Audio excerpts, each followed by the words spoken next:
You're watching, yes, the Yankees Entertainment and Sports Network.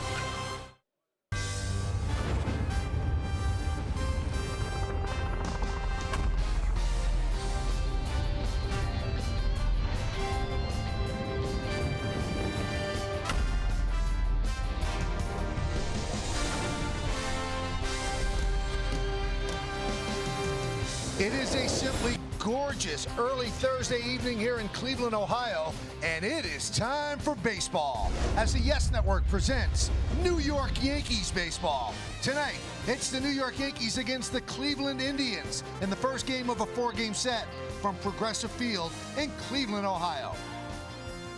Hello, everybody, and welcome to Yankees baseball along with Al Leiter. I'm Michael Kay. If you're a baseball fan, you have to love the pitching matchup that we have tonight. I'm looking forward to it.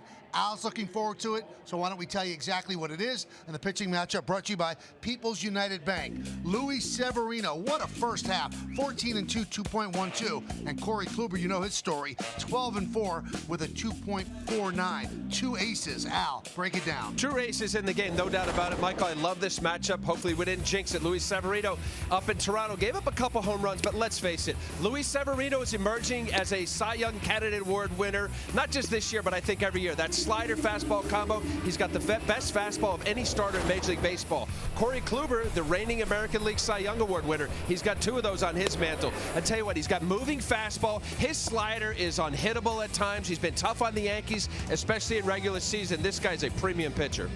Now, we're also going to get a look at an Indians team. The last time the Yankees saw them, they swept them in May at the stadium. But they have two of the best young players in baseball that Severino is going to deal with. Look at those numbers. Ramirez and Lindor, the only players in Major League Baseball this season to do all of that. They're on pace to become the second pair of teammates with 90 or more extra base hits in the season.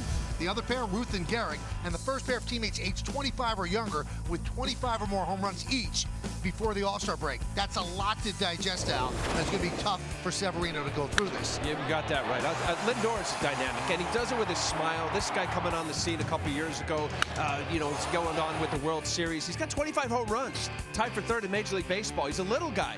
Switch hitter, can go any way.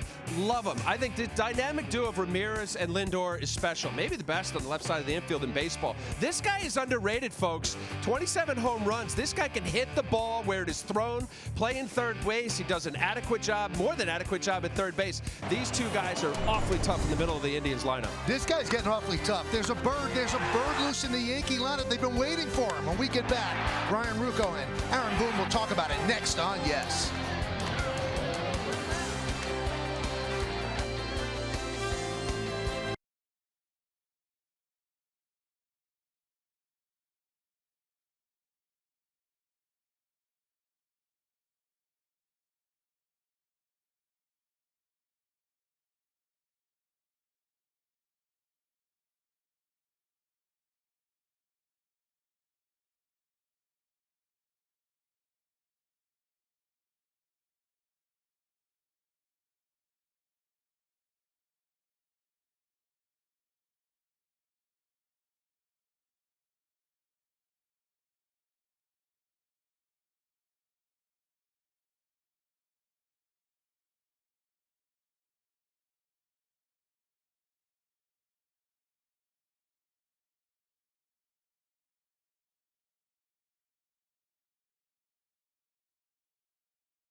Ryan Rucco welcoming you back to Progressive Field. Last night, Greg Bird became the first Yankee since Alfonso Soriano in 2013 to have at least 4 RBIs in back-to-back games. Earlier today, I got to ask his manager, Aaron Boone, what he's been seeing from Bird's at-bats.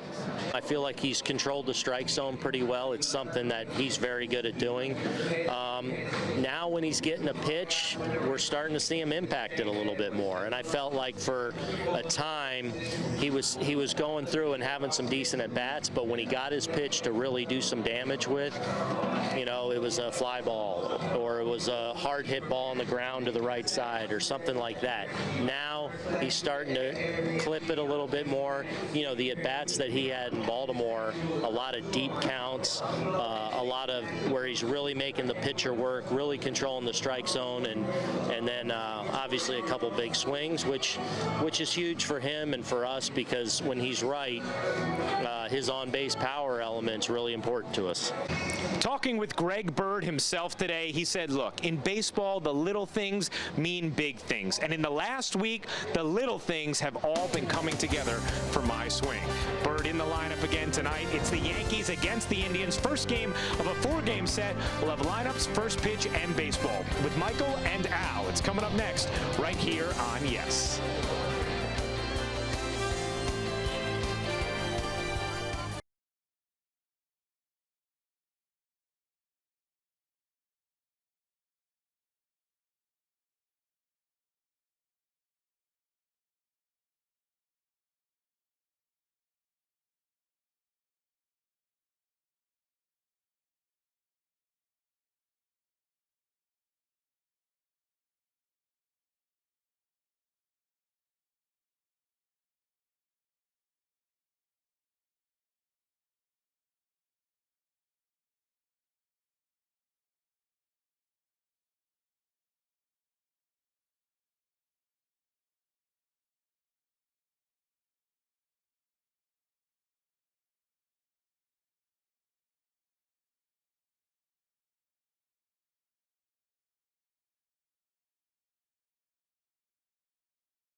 Local Kia dealers. Visit KiaDealers.com to learn more.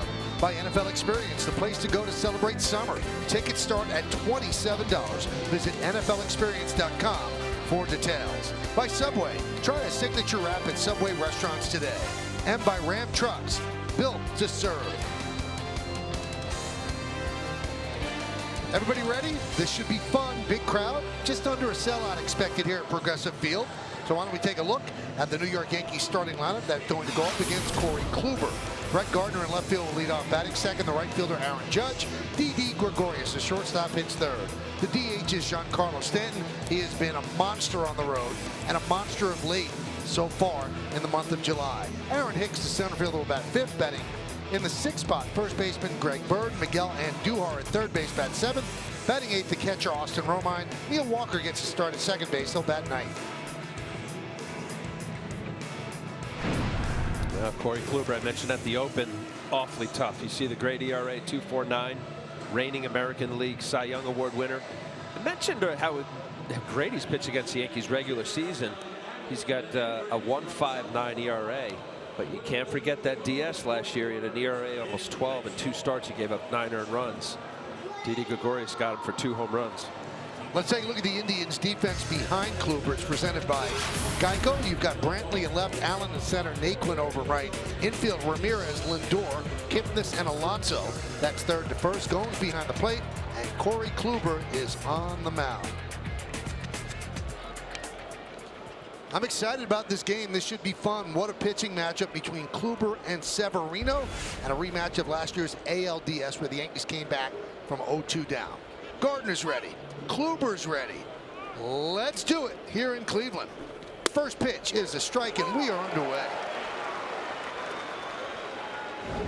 Yankees are 60-31 on the season. The Indians are 50-41, but they're the only team over 500 in the American League Central. 0-2.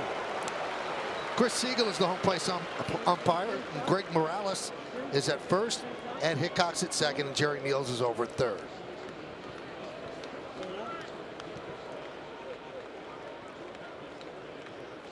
And the 0-2. You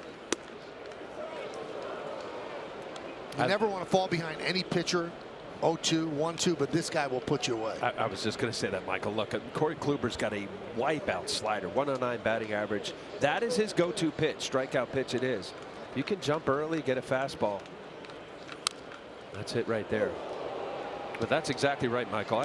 The approach for me would be you're going to get a fastball somewhere with movement, especially with the left-handed batters that'll be running away from you in on the righties because that's his natural movement. Put a good pass at it because his slider, well, 109 batting average this year.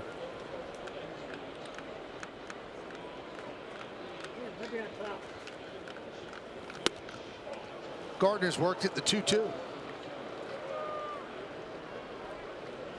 Kluber 5-1 with a 1.80 ERA in his career in the regular season against the Yankees, but he did not have a great ALDS against them last year. Swing and a miss. Gardner down on strikes.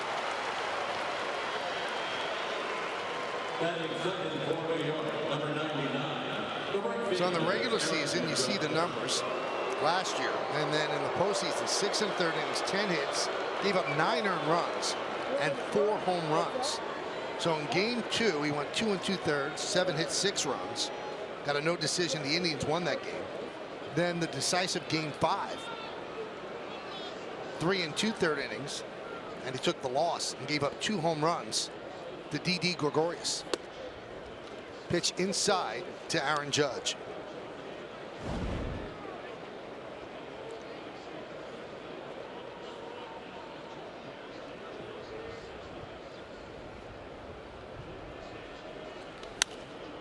High fly ball, shallow right. Naquin coming on, and he makes the play. For the second out, let's look at the game time weather presented by Bigelow Tea. It's 80 degrees, humidity 38%, not much wind, clear skies in the forecast. Just breezy enough, Michael, up here. Beautiful day.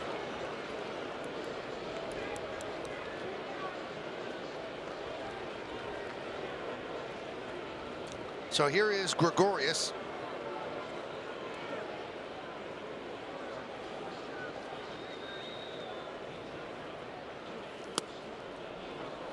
One and 0. Gregorius, a .362 hitter at Progressive Field. 17 for 47. 2-0.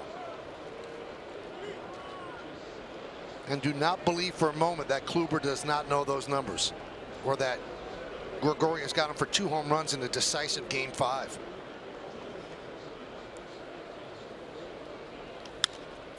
Fly ball the other way, and out of play. But one of the home runs, if I remember, was a fastball that was way inside. Indeed, he was able to not only pull his hands in, but to keep the ball fair. But you're right, Michael. Listen, your memory goes a long way when it comes to batter-pitcher matchups.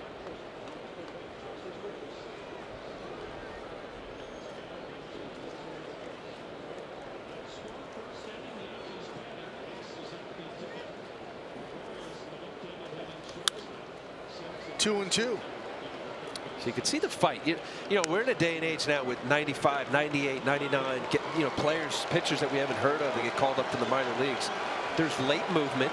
Kluber's delivery is very simple. He's on the first base side, slightly closed. But watch a little tail here. That looks like it's going to be outer half, and it actually ends up being on the corner. And they're always respecting the fact that he throws a good slider. 2-2. Fly ball center field. Allen is there, puts it away. And Kluber works a 1-2-3 first inning.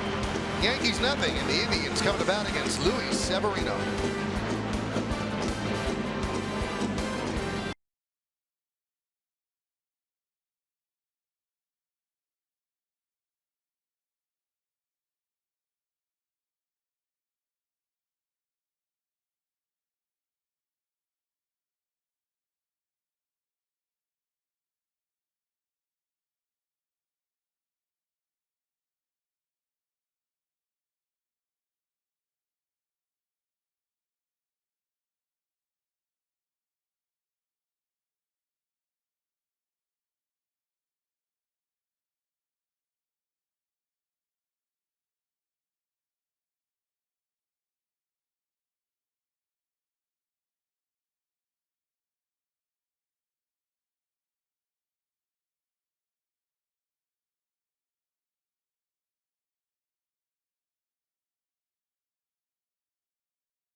Francisco Lindor, the shortstop, leads off. Batting second, the left fielder Michael Brantley.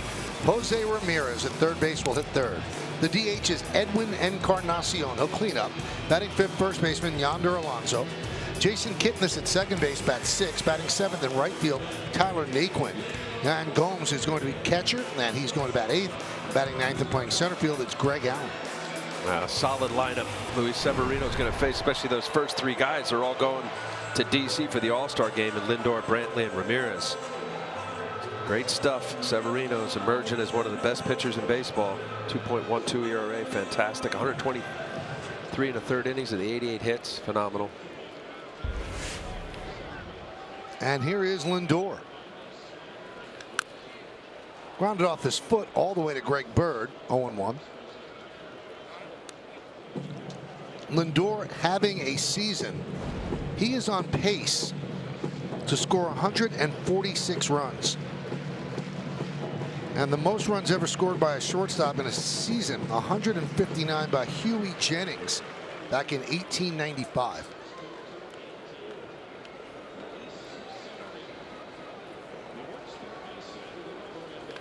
Allen is driven to right field.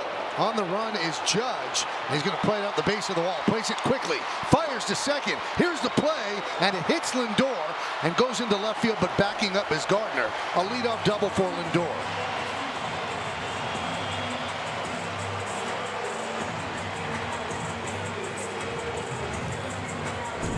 Quickly here, second pitch of the game. You see where Romine is setting up. That's miscommand location. Throws it 97 miles an hour. Always a sweet spot for every left-handed hitter I know. Nice job by Aaron Judge spinning around. I'd like to see this here. If Didi was able to get in front of this right here, maybe if there was a shot, just kind of short hopped him in between. Dynamic player, Francisco Lindor, leading this game off with a double.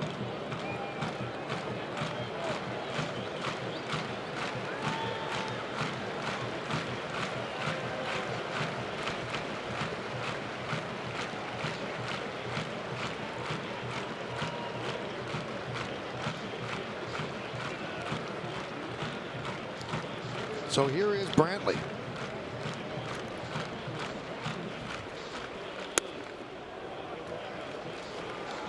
The only problem that Brantley has had is staying healthy. Just has not been able to stay healthy, and he's in the final year of a 5-year, $35 million deal. And now he's healthy. He makes the All-Star team. Grounded right side. Walker with the play. Over to Bird. Moving to third is Lindor. Now let's take a look at the Yankee defense presented by Geico. In the outfield, Gardner, Hicks, and Judge. That's left to right. In the infield, Andujar, Gregorius, Walker, and Bird. Third to first. Romine behind the plate. Severino is on the mound. Well, you have to like what Boone's doing in bringing the infield in, because in a game like this, one run could be the difference. So they're trying to cut it off. Infield comes in for Ramirez.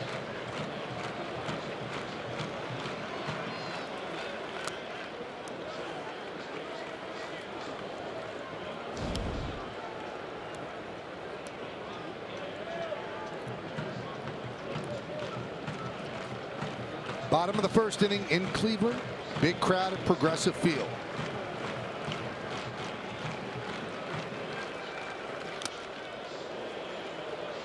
One and one. Ramirez, matchup-wise, there it is right there against Severino, the 3 for 10, 2 home runs.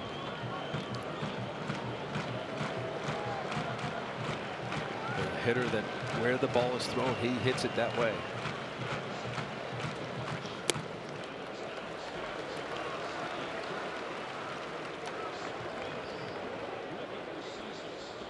This will tell you right here, you know, where Severino and Austin Romine are thinking about it. What a great hitter that Ramirez has been. Encarnacion, certainly dangerous, but at 227, you're in a fastball count. You throw something other than a fastball here. Changeup. You got the open base, smart pitching, get the middle infield back. If you end up walking them, put the double play in order.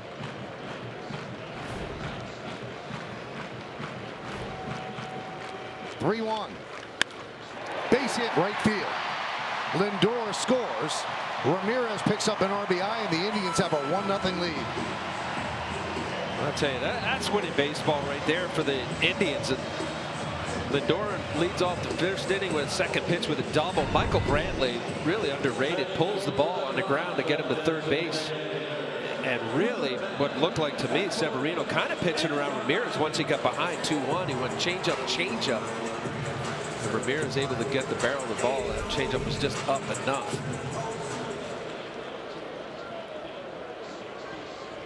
Here's Encarnacion. Low batting average, but homers and RBIs there. Runner goes, throw to second. Got him. Good tag by Walker. And Romine got rid of the ball in a hurry to get Ramirez. Right on the money. Romine, that was a quick snap throw. You see where Neil Walker, many of these middle infielders are getting in front of the bag and toward first base side. See Ed Hickok's right on top of it. These tags are different now that these runners have to hold the bag. These guys are getting in front, making tags on the back as an instant replay. 1-1 on Encarnacion.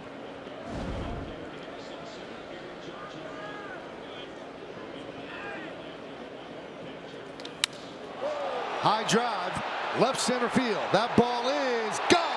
A home run for Encarnacion, and it's 2-0 Indians.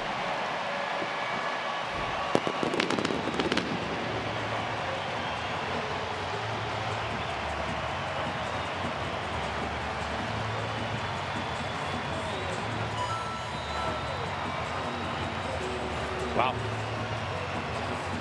Well, certainly not the way Luis Severino drew this up. First inning, Encarnacion, I mentioned the 227 batting average, 21st home run on the year.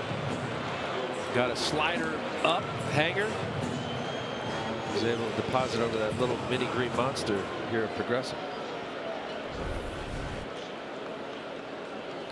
Yonder Alonso. Linesman into center field, the base hit. So Severino has given up 4 hits here in the first inning. And only a caught stealing has helped him out.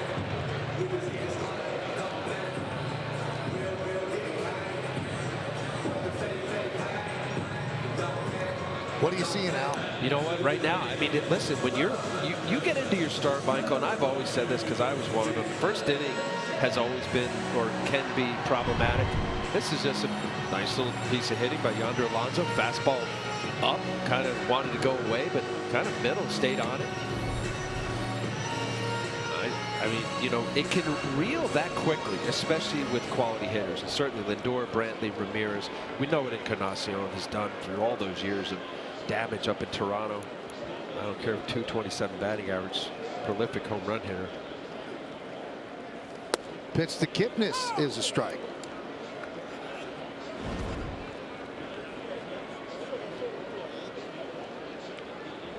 Kipnis 223.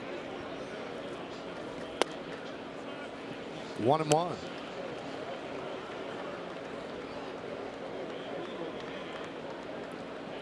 Bird holds Alonso at first.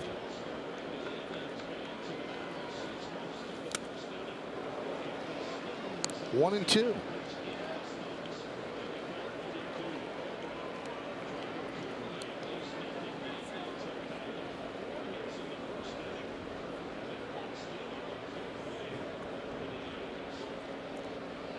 Three infielders on the right side for the Yanks. Fouled off the foot of Kipnis.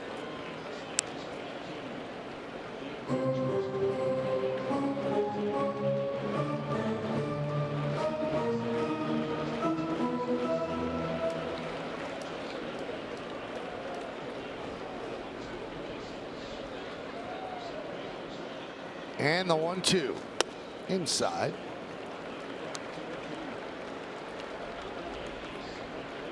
Definitely out of sorts. Of course, when you give up 4 hits and one of them's a home run, you know, you're defensive.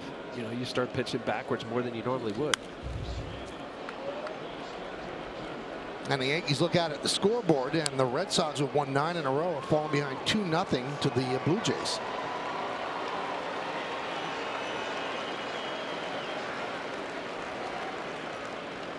Two balls, 2 strikes, 2 outs.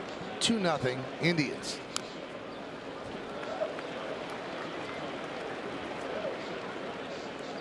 Twenty pitches so far for Severino.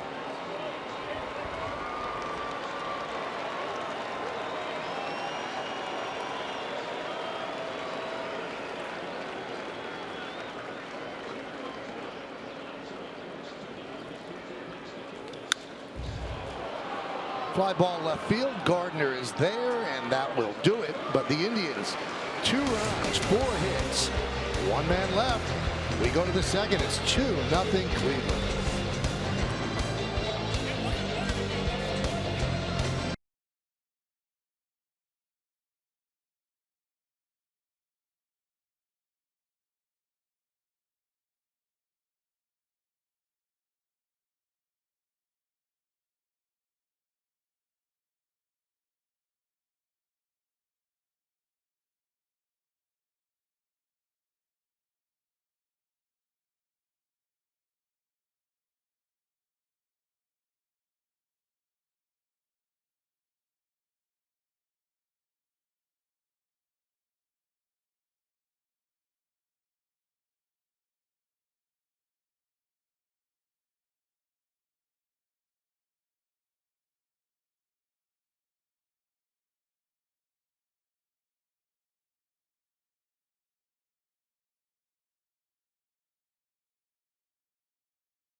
Toyota. The Camry Hybrid is the official hybrid vehicle of the New York Yankees. How far along do you think a season has to be before pitchers can become serious Cy Young candidates? One of our respondents, at least 20 starts. Tonight should be pivotal for both Severino and Kluber. One of them will be the Cy Young winner, guaranteed. Follow Yes Network and tweet us your responses using hashtag Yankees Camry Hybrid to keep the conversation going. So a 2-0 lead for the Indians as Kluber starts off Stanton with a strike. Stanton with 4 hits yesterday in the Yankees' victory over the Orioles to split the 4-game set. High fly ball, right center. The right fielder Naquin makes the play.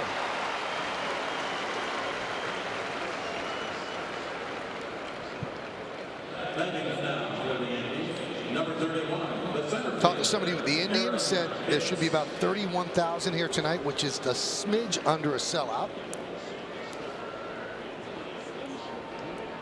And there's a buzz around the city about this game because of this pitching matchup and the fact that the Yankees knocked the Indians out of the playoffs last year after the Indians took a 2-0 lead in a best-of-5. Aaron Hicks with a fly ball in center field. Allen's there, 2 away. Well, I mean, in truth, the Yankees come to town anywhere, but yeah, there's some excitement with that alone. Crowds increase. Yeah, no doubt about it. What happened last year, the disappointment for the Indians. Yankees ruining that for them. Well, the year before, they'd gone to the 7-game extra innings of a World Series against the Chicago Cubs, and they thought they were going to go back. And after they go up 2-0 on the Yankees, they felt really certain they were going to the ALCS, but it didn't work out that way. Here's Bird. Last 12 games, Bird with 4 home runs and 13 runs batted in.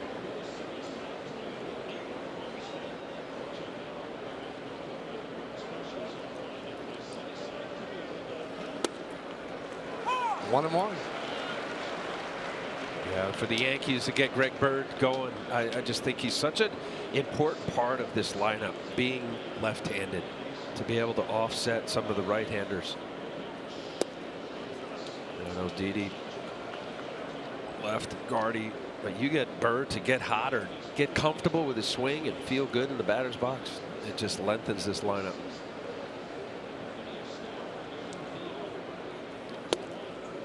Two and two.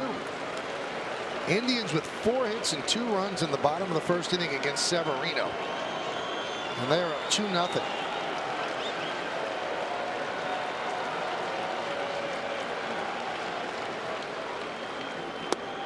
Missed outside.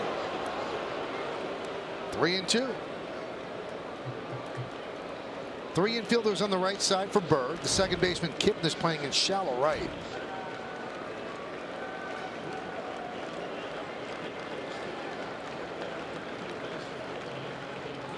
Swing and a miss. The Yankees go down in order again against Kluber. We're going to the bottom of the second inning.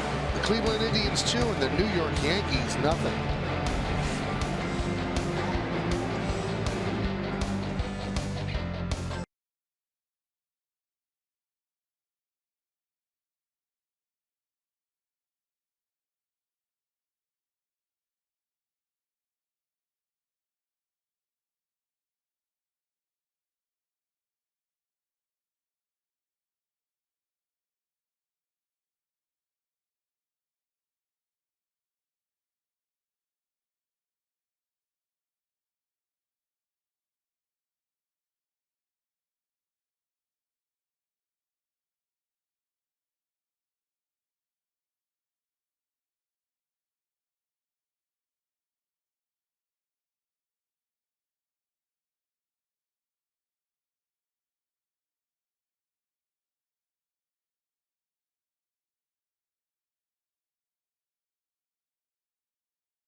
video with hashtag Hats Off for Heroes. For each post, T-Mobile will donate $1 to support veterans.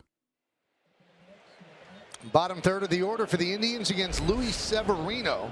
Indians up 2-0. And Naquin grounds one to Gregorius. One pitch, one out. Now, how unusual was that first inning for Severino? According to ESPN Stats and Info, Severino had gone 24 straight starts without allowing a first inning home run before tonight. His previous first inning home run out was hit last August by Jose Ramirez. Tonight also is the first time he's allowed multiple first inning runs all season. Really? There you go. The hype, I mean, we're talking it up, and I know Severino's a fantastic pitcher, but, you know, right away you come into the game, 12th pitch, and you give up a home run to Encarnacion. You're down 2-0 against the reigning American League Cy Young Award winner. Nan Gomes takes a strike.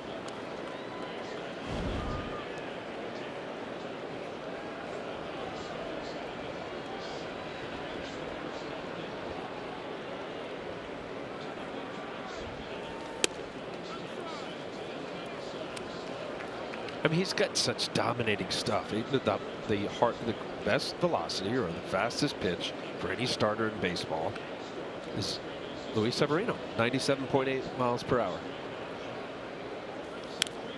So stuff-wise, Michael, you can get out there and just throw your hat and glove, and, you know, 9 out of 10 times you're going to get through the inning just purely on the 98 slider. Threw a few changeups, and I think because of these lefties, and this is a good hitting team, and they've been better of late. They started out slow. Nice. Yep. 55-foot slider right there.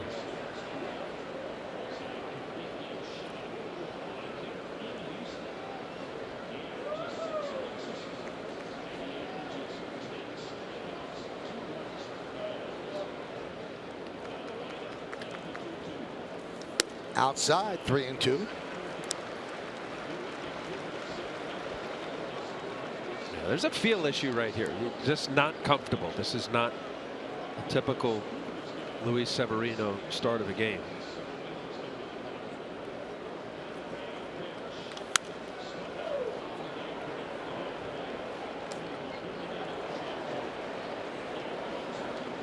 Right, you talk about one of the better pitchers since the beginning of last year.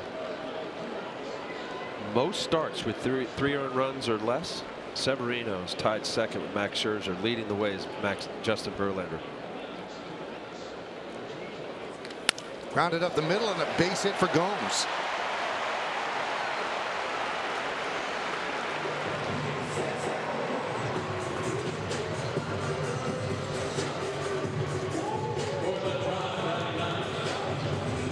Try to do a whole lot. Looked like actually it was a fastball ball off the plate. Gomes just staying with it right up the middle.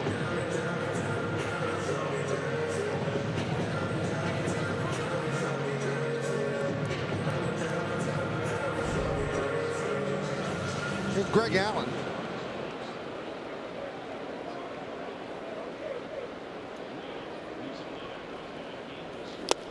Big cut, 0-1.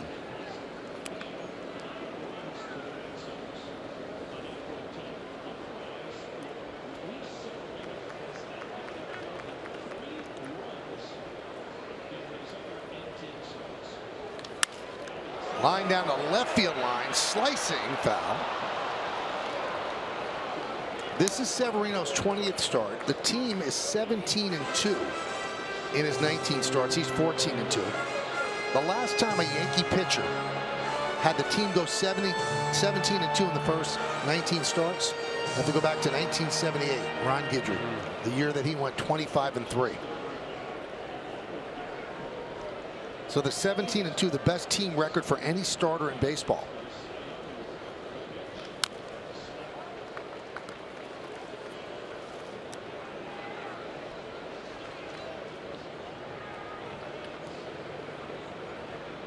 Well, I mean, out of his starts, Michael, you have to go back to his third start of the year, April 10th, where he 5 innings, 5 runs.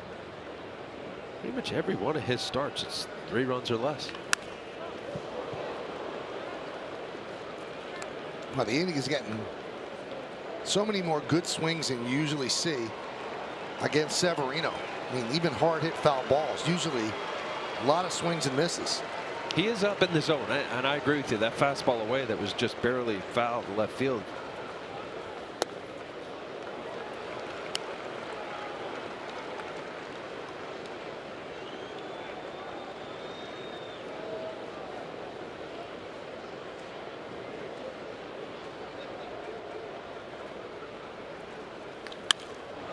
Fly ball right field. Going back, Judge will make the play. Indians are a different team at home than they are on the road. It's odd. They average about 6 runs per game at home, about 4 runs per game on the road. And their batting average is 50 points higher at home than it is on the road. Al, you always, when you pitched here, had a little weird, funky feeling, right? Yeah, well, I mean, there was, when they went from the old municipal stadium over here, you know, there was some, you know, I don't know. I think it was mostly the insecurity of opposing managers and pitching coaches. But there was always a bank of cameras that seemed like it was more than just the usual amount. And nobody verified it. I think, again, I think it was just, you come in. They just happen to have some really good hitting teams. Truth. I mean, they can thump.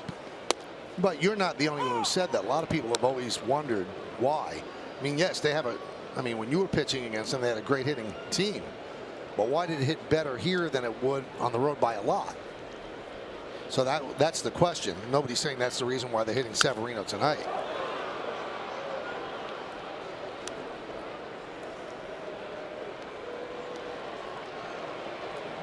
Yeah, so that was the thing right there. It's like, okay, you got the opposing camera, the opposing team, the home team, maybe an in-house camera. And it's like, what are all those cameras?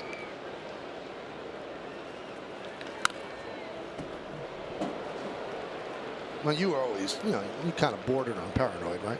100%. Even now. No. But here, 2 outs. I'm not going to do it. Next time when they're up, I do have a story about coming in here when I was with the Blue Jays.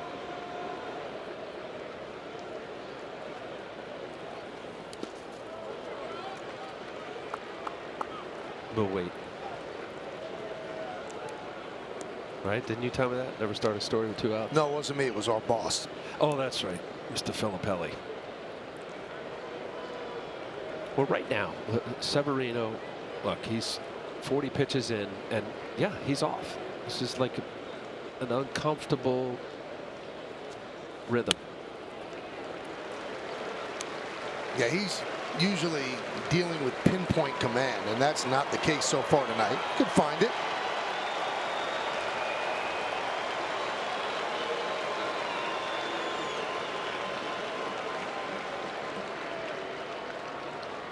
Runner goes, fouled away.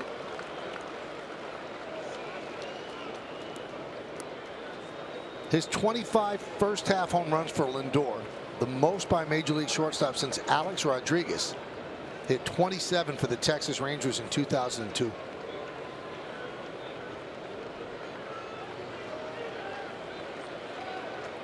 Runner goes. Another foul ball. I mean, he is right out of launch angle mode that we're watching in Major League Baseball right now. He's a little guy, 24 years old, 5'11". As far as the bio, I think he might be, that might be in cleats. Smooth swing. Right out to Bird, and that will do it. No runs a hit, no errors, and 1 man left on base. We played 2 in Cleveland, and it's 2-0 Indians.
Yankees baseball on Yes is brought to you in part by Heineken. Open your world by Dodge. Visit Dodge.com today.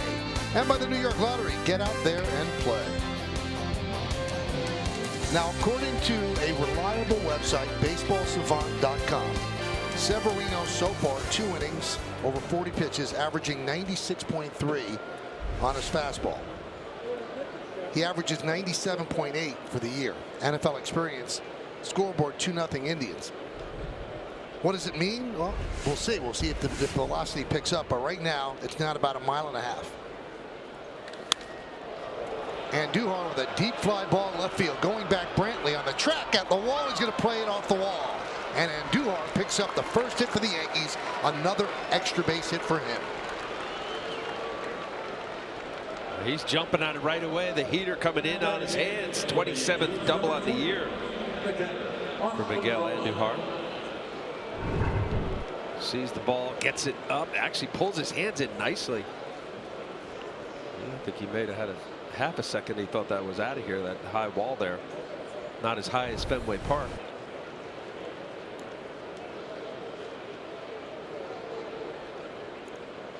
Here's Austin Romine.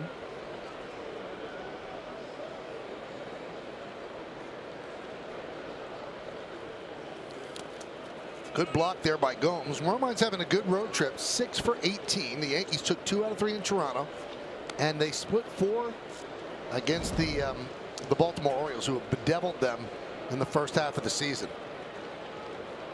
They got out of there with a victory last night.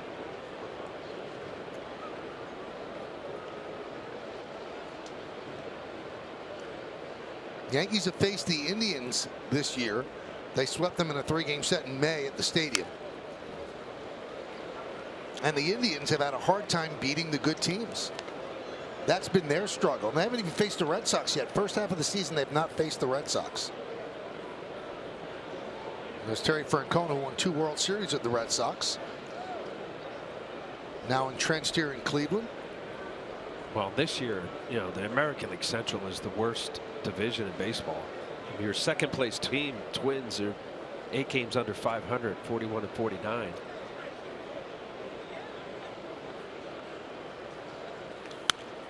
Which is a whole other conversation of, you know, how you have to deal with wild cards and who's in what division. Indians 8.5 ahead of the Twins. The Tigers 12 back. The White Sox, and then the Royals. Royals 40 games under 500. So the Indians could win this division if they go 81 and 81 in all likelihood. Oh, I actually think Terry Francona. I mean, you can't assume. I know you got a little less than half games to play still, but they're lining up postseason for sure. Now we'll give you a quick scatter report on this Indian team. They can hit. They have great starting pitching, and their bullpen is the worst in baseball. I know that's odd to hear. They just have the highest ERA in baseball, 5.37. And they're missing Andrew Miller, who's been out since May 25th. Breaking ball, strike 3. Romine down looking. And that will bring us to our injury report, brought to you by Montefiore Doing More. So Miller was put on the DL May 26, right knee inflammation. Now he threw 40 pitches from the mound here at Progressive yesterday, and they're going to discuss by Sunday what their plan is with him. But just 17 games, 1-3, 4.40. Now, Miller was such a big reason they went to the World Series against the Cubs. Cody Allen, their closer, and Miller obviously can pitch anywhere at any time.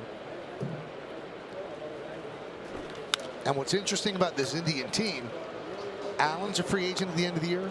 Miller's a free agent at the end of the year.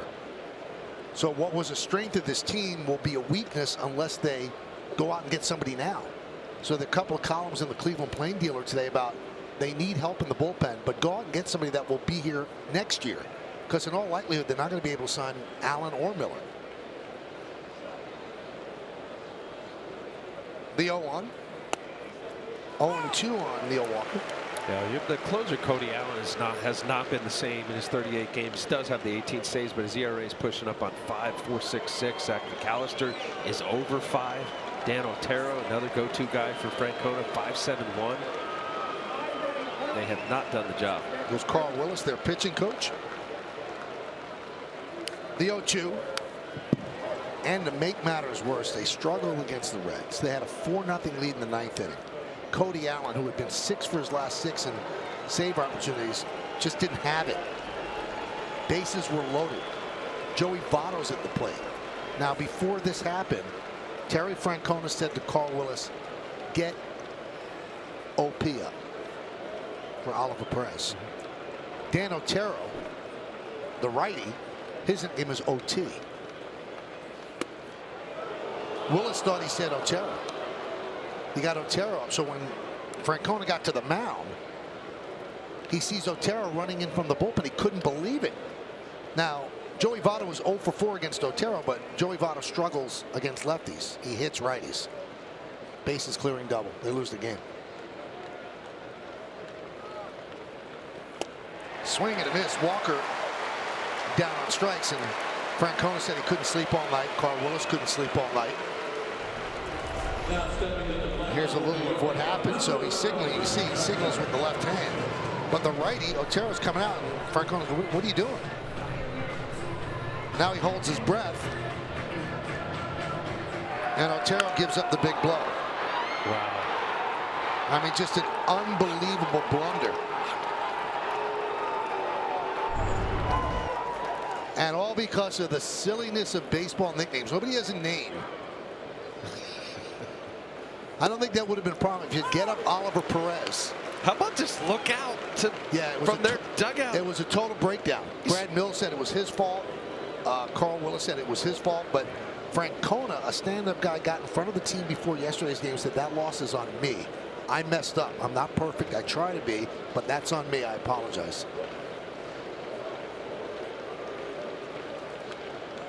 So on top of all the struggles of the bullpen, you bring in the wrong guy in the wrong spot, and you lose a game. Well, I'm not surprised about Terry Francona being stand-up guy, one of the better baseball guys in the game. Solid person and great manager.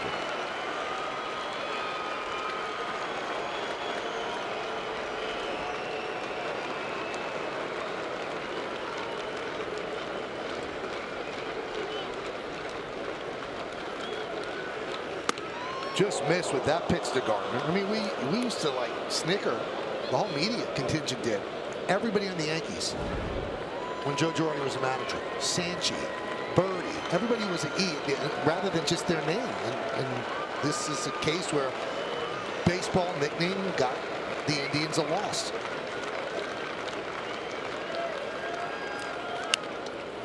Did you have a nickname? Did managers call you something? Just lighter, right? From what I remember. He's stinky. Light was one. Okay. Well, that's not a real leap. Yeah, right. Just shorten it.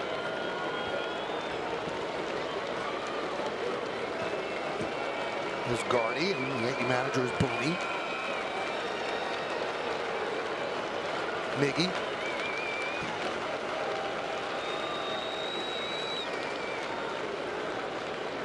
One-two. And they're making Kluber work here at least. Yeah, Gardy gives a good at bat. Brett Gardner. What do you call him, Gardy? Fights. I love major league hitters that have two-strike approaches.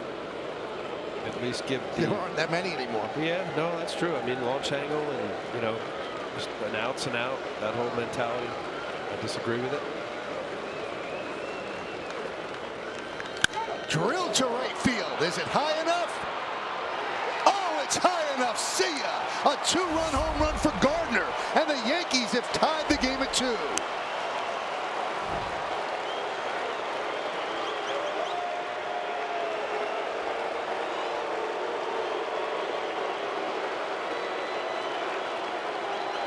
Boy, what a nice at bat. I mean, you see him fighting it. 2 pitches prior to that home run right there was a high pitch that just missed upstairs. And he got this, a little cutter, which he throws. It's not his slider, but it cuts. And Brett Gardner keeping his hands in and just going over the wall there as it comes down some height. His 8th home run on the year, tied this game up.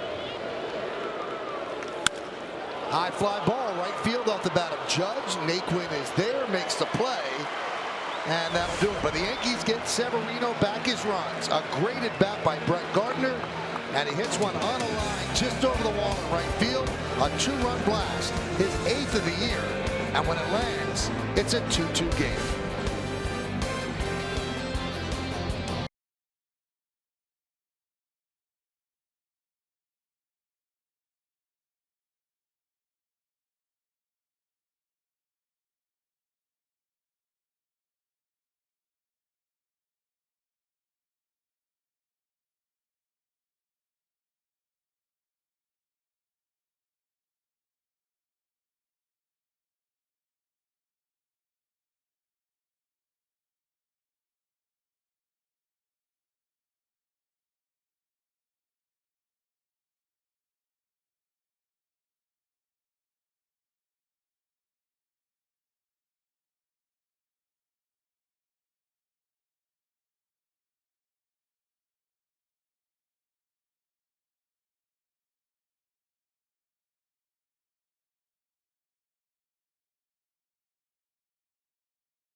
.104 miles per hour exit velocity, projected distance 345 feet. Counts for 2-run home run, a big blast by Gardner. So they get Severino back his runs, and here are some interesting numbers. He's thrown 44 pitches, not one swing and miss.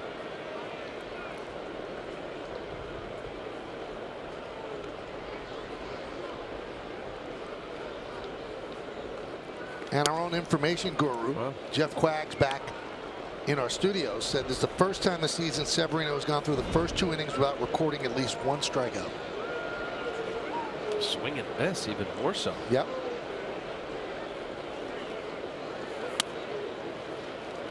And the command is still not there. You very rarely would see pitches like that that wouldn't even be sniffed at by a batter. It's that far outside.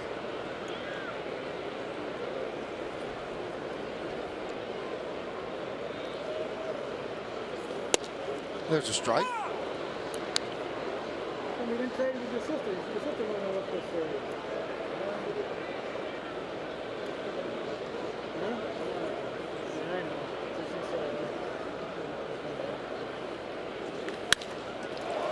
Ripped to right field. That ball is going to be off the base of the wall. Fielded cleanly by Judge, and he holds Brantley to a single.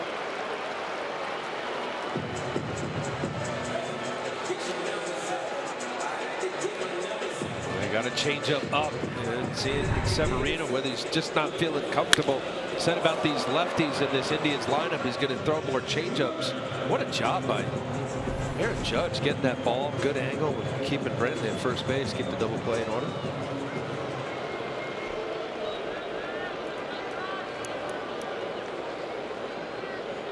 Here's Jose Ramirez, RBI single in the first. Fly ball, right center. On the run is Judge. He'll make the play for the first out.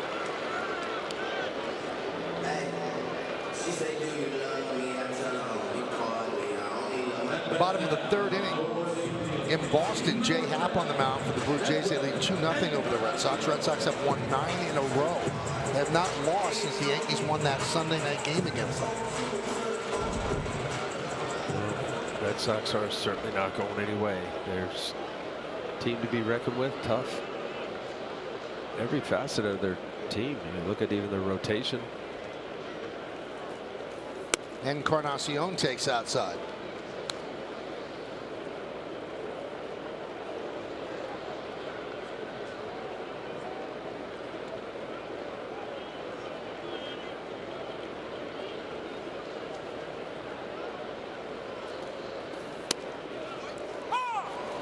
1-1.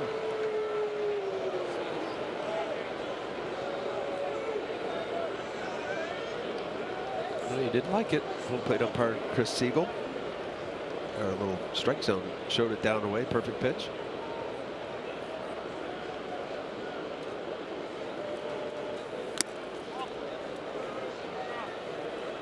It's a little bigger. You know, his slider 87, Michael, he's missing. Not throwing as many. I've got 7 changeups, primarily fastball. But yeah, this is one of those games Brett Gardner gets you back to 0-0 in the eyes of your mind.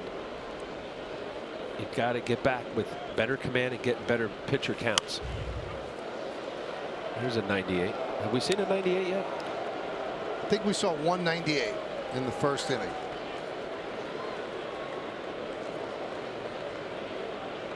His slider, he throws it upper 80s. It just looks bigger and more side to side. This would be a good spot right here. Bury it down and away. What's surprising is we haven't seen them offer the slider. They've kind of spit at it. So they're identifying it out of his hand. Encarnacion hit one for a home run.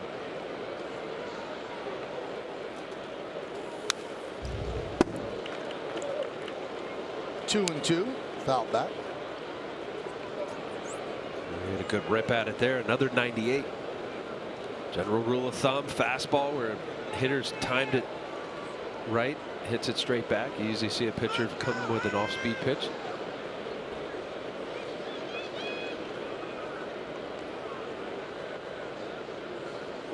Runner goes. Throw to second. Not nearly in time. Stolen base for Brantley. Yeah, that was a huge jump. No chance for Romine. Not sure. He's gone. Slider corner. I thought it was almost, it looked close, a strike, but anytime the catcher's coming up out of the chute, hard for the umpire to see that pitch.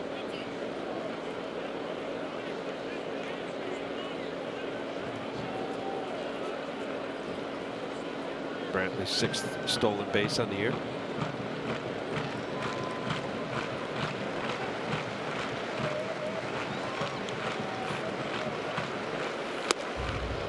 And Encarnacion works a walk. Well, it looked like it was on the plate. I don't know whether home plate umpire thought that was up. You see Aaron Boone also looking. Let's take a look here. You see Romine, I mean, on the pitch strike box. That was a strike.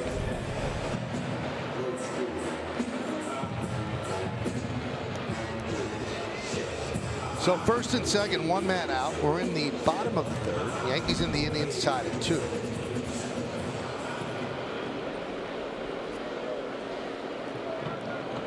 Yonder Alonso singled to left center in the first inning. And a strike.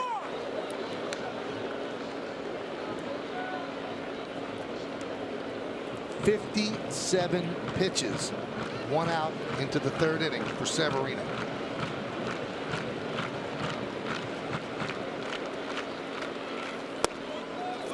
Oh, 2.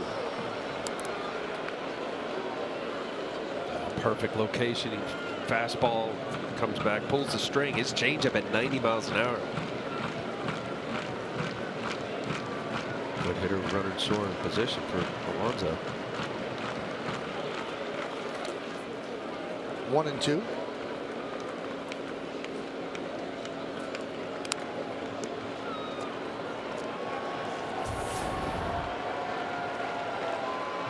"38 strikes, 21 balls."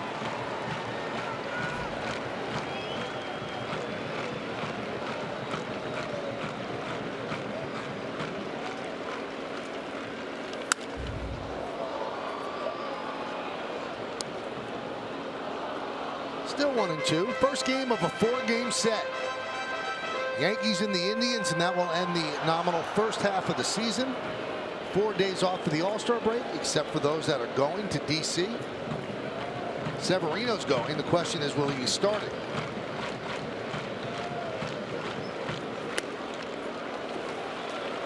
Two and 2. A.J. Hinch will make that decision.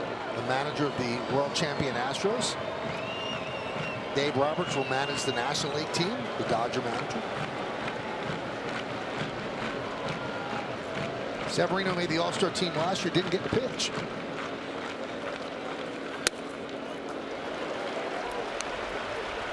Well, he's pitching on a day where certainly will be in the running to start. Absolutely. Whereas I think Verlander's Sunday pitcher. I don't think he's eligible. Or Verlander's slated to pitch Sunday. 3-2, 1 out, first and second.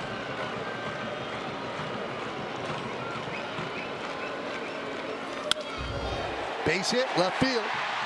Brantley rounds third. He's coming home. The throw cut off by Andujar. And now they have Encarnacion in a rundown, tagged out by Gregorius, but an RBI single for Alonso, and it's 3-2 Indians.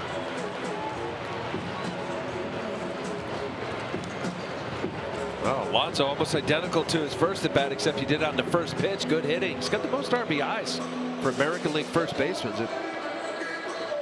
There's another one for him. Watch here. After a changeup, and he took the pitch prior to this fastball up in the zone.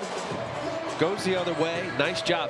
Now right here, good execution. You got the left fielder, Brett Gardner. Make sure you hit the cutoff man. Sees Encarnacion going too far. Andujar, and then it's a little foot race with Didi. Getting Encarnacion off third base. Big out right there. Single RBI, the out 7-5-6. Kipnis fouls it away. So again, the Indians have taken the lead.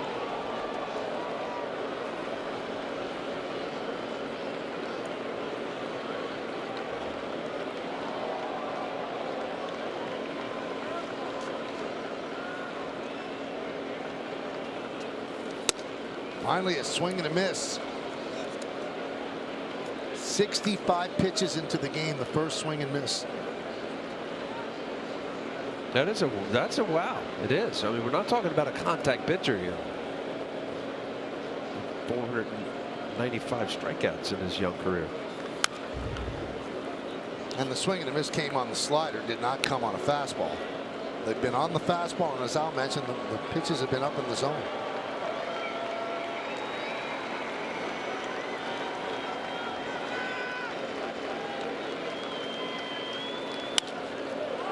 High fly ball, right center. Judge is there. He'll put it away for the final out. 1 run, 2 hits, and 1 man left on base. We've played 3 in Cleveland. Indians lead 3-2.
Yankees take on the Royals. It's Military Appreciation Day and Camo Cap Day, as the first 18,000 guests in attendance are going to receive a camo Yankees cap courtesy of Budweiser. For tickets, log on to Yankees.com, visit the Yankee Stadium ticket window, Yankees clubhouse shops, or call Ticketmaster at 877-469-9849. We go to the fourth inning. Gregorius against Kluber. Pitch outside 1-0. Audi scoreboard 3-2. Indians lead the Yankees. Kluber, a two-time American League Cy Young Award winner and the reigning Cy Young Award winner.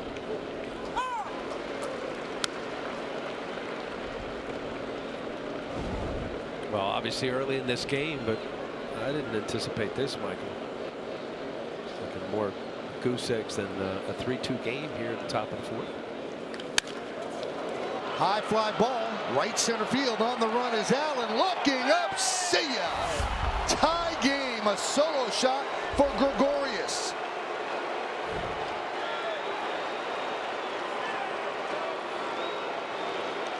Well, he had 2 against him in game 5, and he connects here in the first game of this 4-game set to tie it up at 3. Wow. I mean, that's one of those when you're going into the series, you know about it. Your Kluber, what Didi did in that DS, but here it looks like that backdoor cutter. But what a nice job that Didi did staying on it. 16th home run on the year. We have a tie Wago here.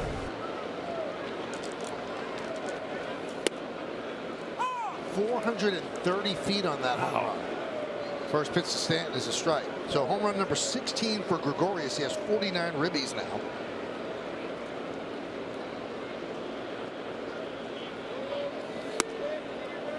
One and one. Go figure.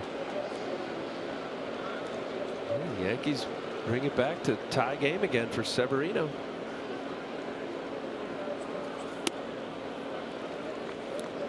Two and one.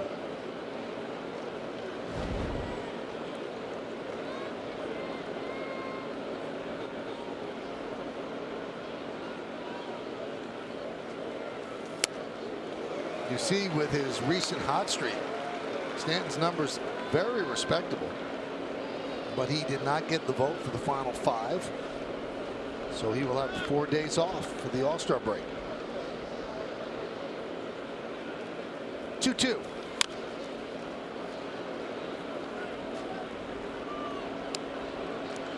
First 53 games, 240, 11 home runs, 29 ribbies. Last 37, he's up to 327 over that time.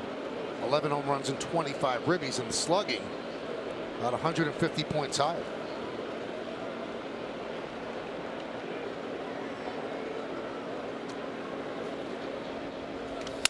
Ground ball up the middle, a base hit.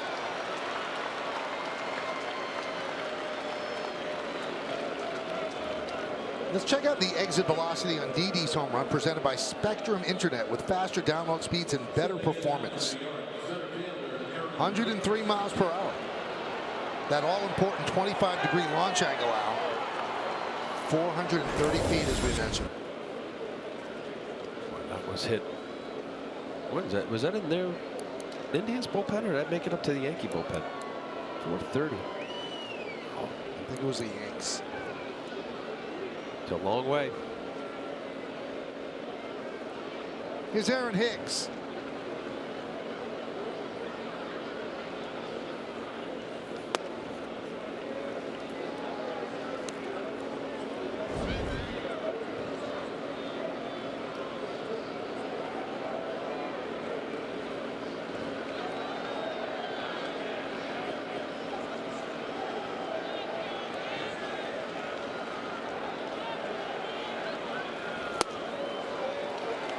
One and one.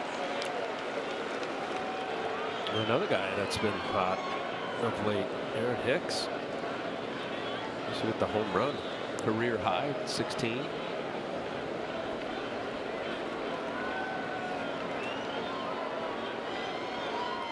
Nine home runs in his last 20 games.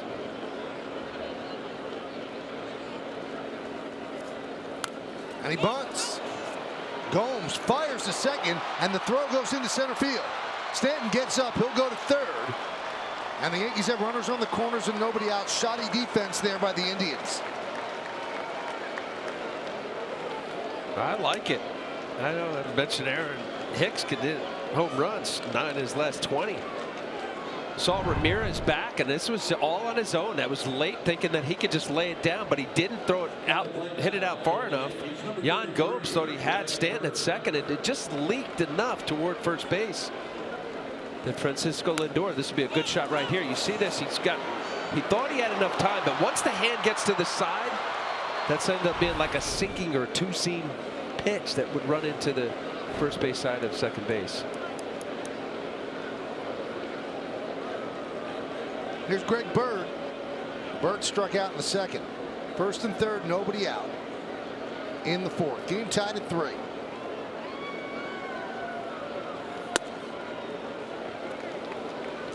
Kluber is robotic in his preparation, in his seeming lack of emotion, and that's why he comes by the nickname of Klubot. His delivery, his release point. That one is driven into right center field. That is going to be trouble. That ball is off the wall. Stanton scores. Hicks rounds third. He'll hold him up. The throw comes home. That's cut off by Alonso. It's an RBI double for Bird, and the Yankees take the lead 4-3. He missed a home run by that much. Maybe a little too much topspin by Greg Bird, but wow, this is not what people had thought with the advertised starters of this game. That little cutter out over the plate stays through it. You can see left center, right center approach, middle of the field. Didi goes over the Cleveland Indian bullpen. Wow, right under the yellow. How far did it miss? Yeah, you're right. It was by that much. And that brings the pitching coach Carl Willis out to the mound to talk things over with Kluber.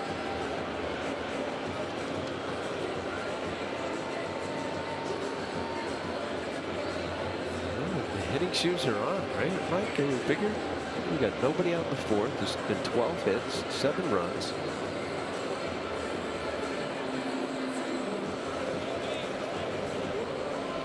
Al, it's a rule of television. If you're going to trumpet the pitching matchup, there's going to be a lot of runs scored. 13 runs allowed in his last 3 starts against the Yankees. That includes the postseason. So Kluber, who had always dominated the Yankees, not of late.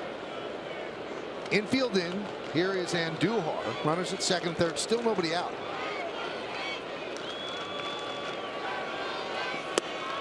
He goes around. 0-1. Always dangerous to bring the infield in with 2 runners in scoring position, because if one squeezes through, you're giving up 2, not just 1. Some action in the Indians bullpen.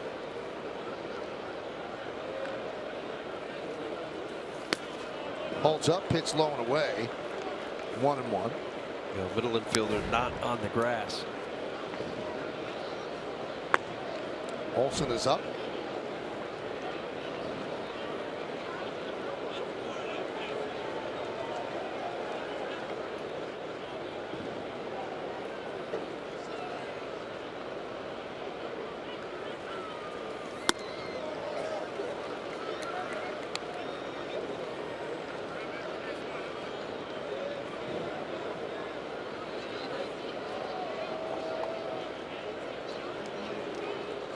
Two and 1 on Andujar.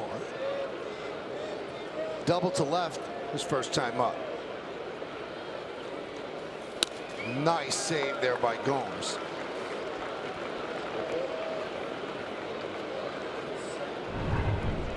Another one of those side-wanted sliders, but oof, just barely getting the glove on it. Otherwise, it would have been another run for the Yankees.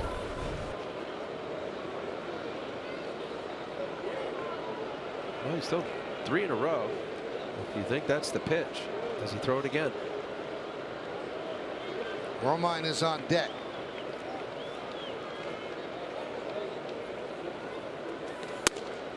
And he walks him.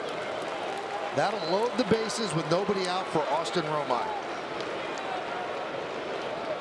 Now batting for the Yankees, number 28, Austin Romine.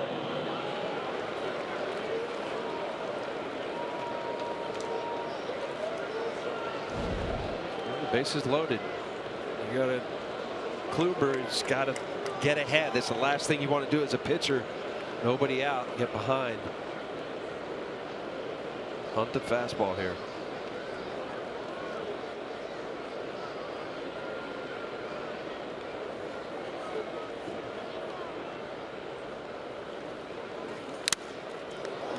So the infield, it's short and second kind of halfway, hedging their bet for the double play.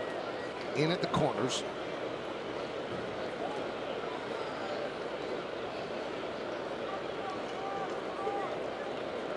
Great numbers in these situations.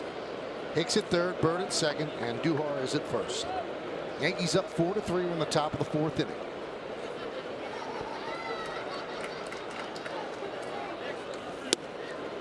Oh, 2 on Romine. Romine struck out looking. That was in the third. 61 pitches for Kluber. And these are the pitches by inning. Now he had an easy second with 9. Was at 21 here and still nobody out.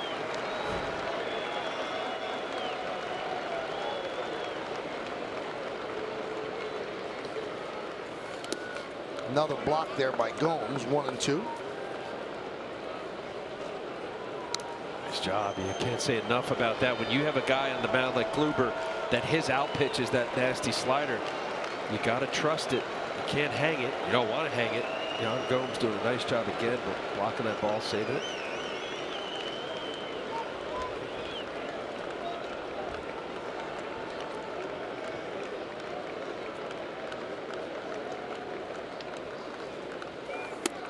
Swing and a miss. Romine down on strikes, 1 away. That's a big out for Kluber and the Indians. They got double play depth. Get out of it with 1 ground ball. He threw the slider before, which was kind of that mid-80s, and then this is that cut fastball. You could see Romine wanting to stay middle, just make contact, and just missed it about 3 inches off the plate.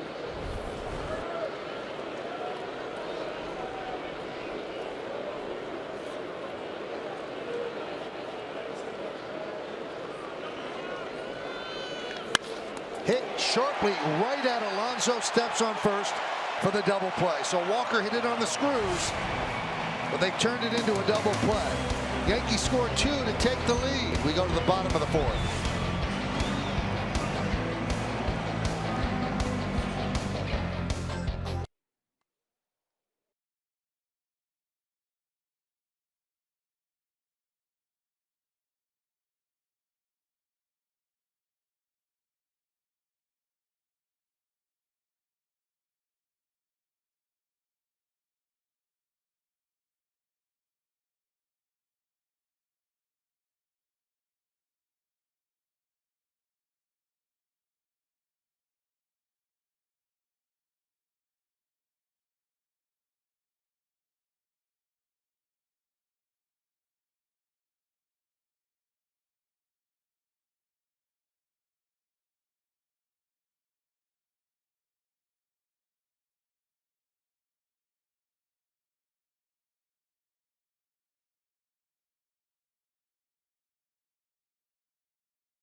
Mbappe and France take on Luka Modric and Croatia in the FIFA World Cup final.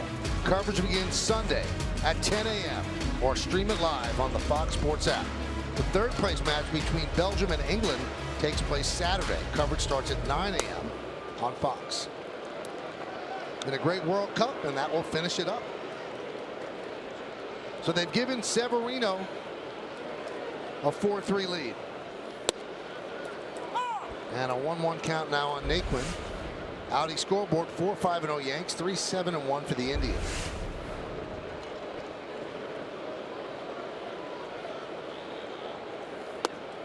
There's a strike.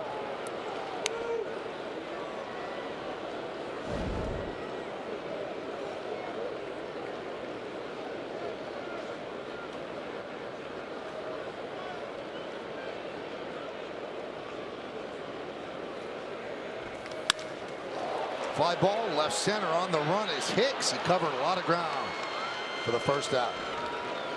Well placed defensively. The Yankees were left center. Tyler Naquin not trying to do a whole lot. One of those home and away splits, Michael, coming into tonight. I looked at a few of the guys. Tyler Naquin 316 at home, 234 on the road.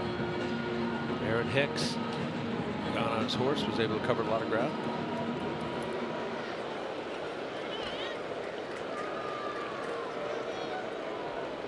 Here's Gomes.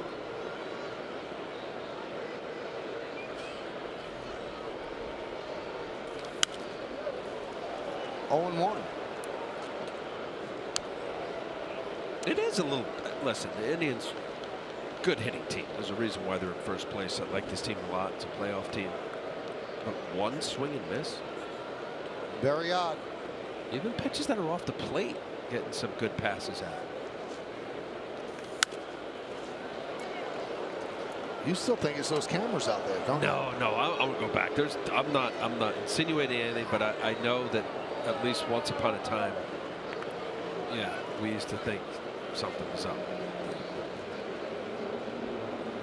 In your Blue Jay days. In my Blue Jay days. Oh yeah, let's see, 1 out. Let's see here.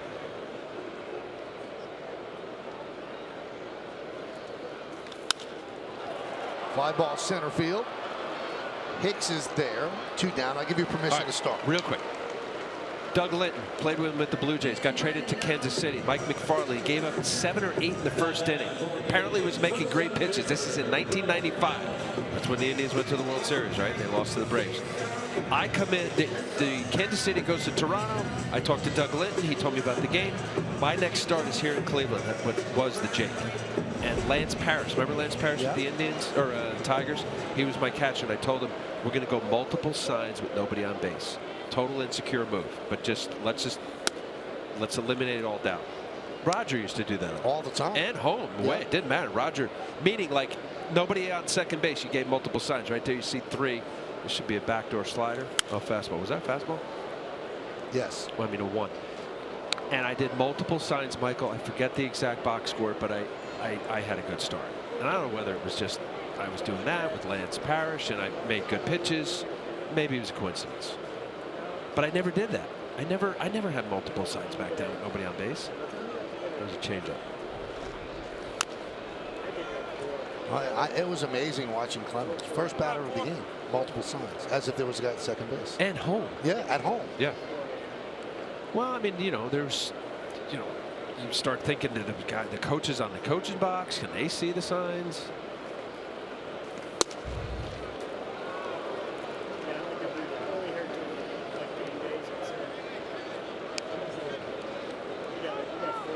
Well, now we're seeing a little disgruntled looks. I thought Kluber had one up and away. Severino 2 innings ago had one that was close on the strike zone box. That one there, according to the little strike zone box, was a strike. So Chris Siegel's not making friends right now as far as the pitchers.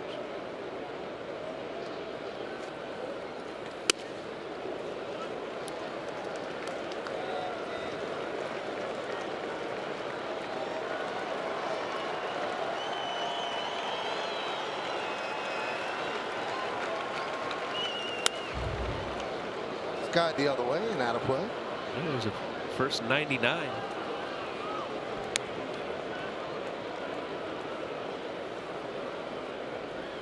'80th pitch in. He's got his hardest pitch.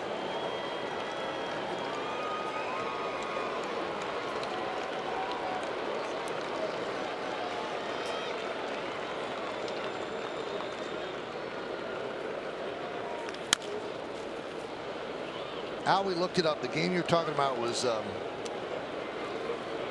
June 2nd, 1995. You pitched 7 2/3 innings, 3 hits, no runs. No runs, 3 hits. Yeah, I remember. And Lance Parrish, you remember him? He was a big guy, muscle guy, like kind of scary. And when I sat down with him before the game, I said, "We're going multiple sides." He thought I was. Yeah. Well, even before you said that, he thought that. So 1-2-3 inning for Severino as he bounces back. When we go to the 5th inning, Yankees lead this one 4-3.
Two back in the loss column, 3.5 in the standings. Everybody else just hanging on. Although Rays having a much better season than anyone thought they would have at 48 and 44. Here's Brett Gardner. He will lead off the 5th. GMC scoreboard. Yankees lead 4-3. Gardner with a big 2-run home run in the 3rd inning, kind of broke the veneer of the Cy Young Award winner Kluber and tied the game at 2.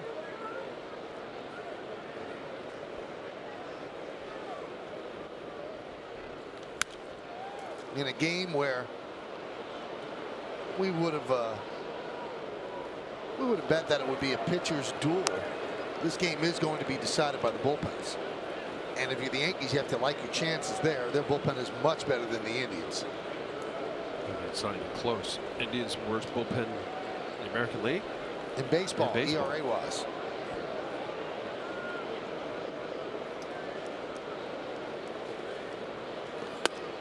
And a completely different bullpen if the guy that you just saw laughing was active. Andrew Miller is such a big part of what they do. Look at the disparity. Almost double the Indians, the ERA. Yankees ERA best in baseball, Indians worst. Ground ball second base. Kipnis.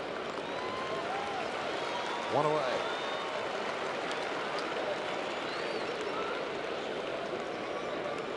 To the plate now for the Yankees, number 99, Aaron Judge.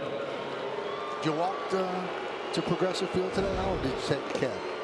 You know what? I took a cab, and for some reason there was some traffic coming down, whatever that main road is there, and I got out and I walked. And did you notice the big building that had LeBron James on it for the last 4 years? It's gone. I figured as much. They started taking it down the next day. The building's still there. Yeah, the big poster of LeBron is not. They knocked the building down. We'll show him.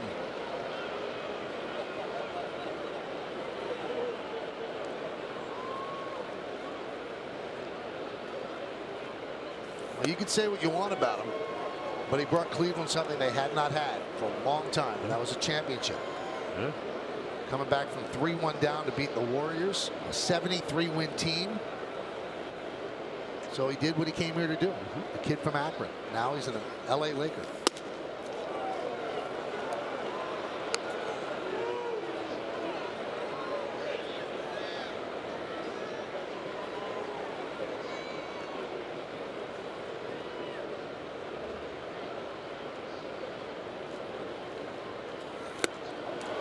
And thinking about it, Al, you were kind of like the LeBron James of the Yankees.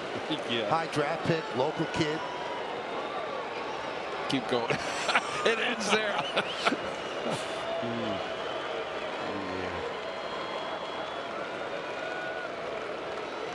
2-2. Reaches out and spoils it.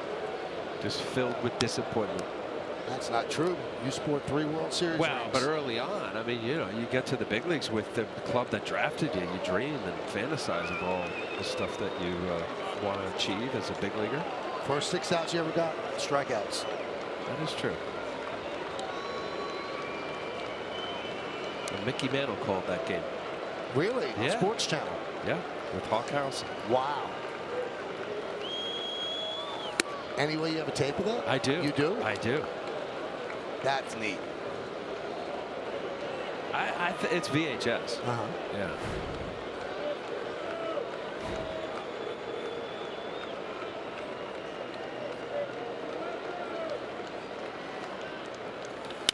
Line drive, a base hit down the left field line. That's going to go to the wall.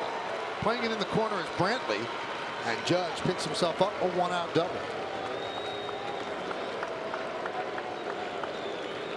Well, another good at bat by Yankee hitters. He fought a 2-1 count, got a slider, made it 2-2, got to 3-2.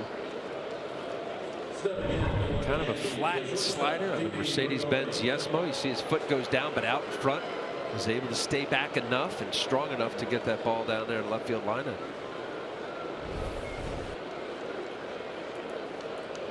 many doubles is that? 19 doubles on the year for Aaron Judge.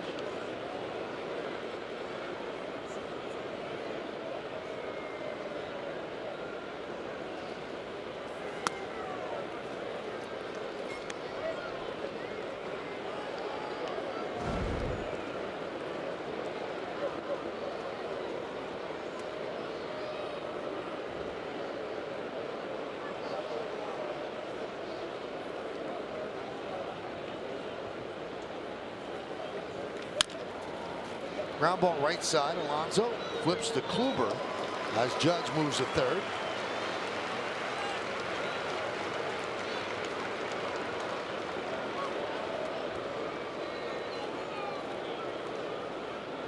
Now to the plate for New York, the designated hitter, Giancarlo Stanton. And here's Stanton.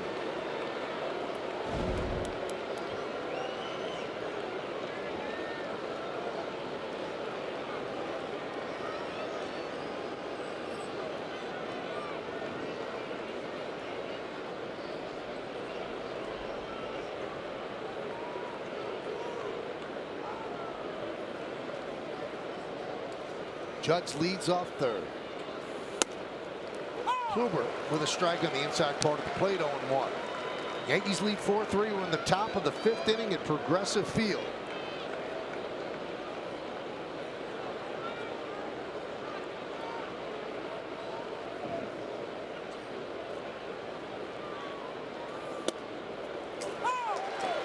Now Alonso is pulled well off the line at first, but the Indians play him as true in the infield as most any team. Almost outfield too. Yeah. You see Greg Allen going down to right center field with 2 strikes.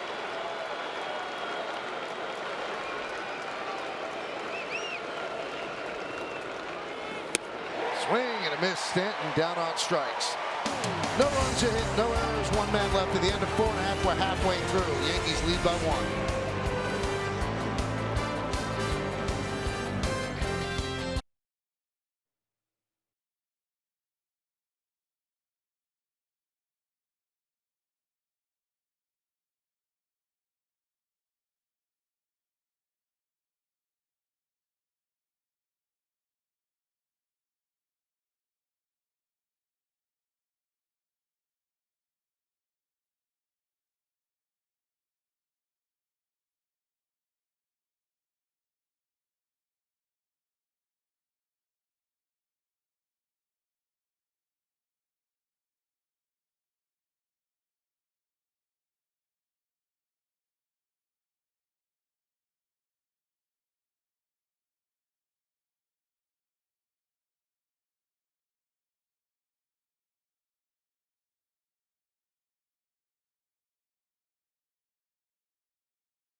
Watch every out-of-market regular season game live or on demand. Your subscription includes MLB At Bat Premium, allowing you to watch live baseball on your favorite supported devices. Blackout and other restrictions apply. Visit MLB.tv to take advantage of this sale. Love sales. We go to the bottom of the 5th inning. Francisco Lindor comes up. GMC scoreboard 4-3 Yankees lead. And now we turn to you as Lindor will dig in for the Jeep Hitters Scouting Report. Yeah, across the board. AL leaderboard. Listen, he's 3rd in home runs. Leads all of baseball in runs. Total bases, he's 2nd in Major League Baseball. Best shortstop in Major League Baseball. I'll put a question mark next to it. But according to WAR, he is that. 5.3. They have Carlos Correa, Manny Machado 2nd. Another base hit. Look at that. Just went the other way. That's where you throw the ball. When you watch hitters at 300 hitters, they generally hit the ball where it's thrown. And the last one, he gets a little big sometimes. I do think this, Michael, for where we are in baseball, he's not a big statured guy, but you know, as I say that, he's got 25 home runs. Sometimes part of his swing, he does try to go yard ball and swing a little, what is viewed as or referred to as big swing. 3-time All-Star the last 3 years now, named again this year, be going to DC. He's a fun player, and he does it with a smile. You wonder if the Indians just feel the clock ticking, because when the Indians have had long runs where the window is open, like right now, they have signed young players to reasonable contracts. You look at what Jose Ramirez is getting. He's in the 2nd year of a 5-year, $26 million deal. I mean, an absolute steal. So they identify early if they like the guy. They try to sign him to a nice deal where he'll grab the security. And there were several reports that he was close, Lindor, and then said no. Yeah. So that was a couple years ago. That was a couple of years ago. And right after the World Series. Probably not going to be able to keep him if he becomes a free agent. You said earlier, and it surprised me, you gave a number on Brantley's contract. I mean, I couldn't believe that deal either. And I know he's been hurt, but this guy's a heck of a player. I mean, Brantley is 5 years, $35.5 million. Right. Well, that's a little pricier than I thought. Well, it's still pretty good. Yeah. And they got him from the Brewers in the CC Sabathia deal. Oh. But the thing that has slowed him down, obviously, has been the injuries. But it would be a shame you have a guy like Lindor, 8th overall pick in 2011. And is he going to stay here longer than the 6 years? And if he doesn't, and they know that he's not, yeah, you start to make plans to trade him, because the Orioles might have waited too long with Machado. As Brantley takes a strike, if they had done this a year ago, maybe 2 years ago, knowing they would not sign him, they would have gotten a haul. Now, anybody makes a trade for him, you're getting him essentially for 2 months. Yep. Because when you're that close to being a free agent, in all likelihood, you're not going to sign once you get dealt. Let's see if they can turn 2. There's 1. And there's 2 as they double up Brantley. Wow. Well, that whole play seemed to unfold in slow motion. Yeah, especially with Didi. You know, normally the momentum would be going toward first base. He kind of was flat-footed. I don't know if the Indians are going to challenge this. Certainly looking at it. Watch here. I mean, they play perfectly placed. Neil Walker a little bit to his right, but kind of pivots. Strong throw, but right there off his back foot. Didn't get a whole lot of momentum. Get a closer look right here. Oh, they're not challenging. Wow, I'm surprised.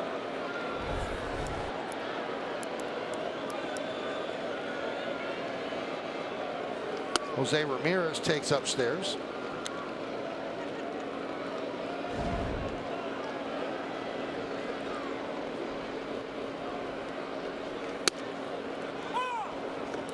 Seems as if Severino in a little bit better rhythm than he was in the first couple of innings.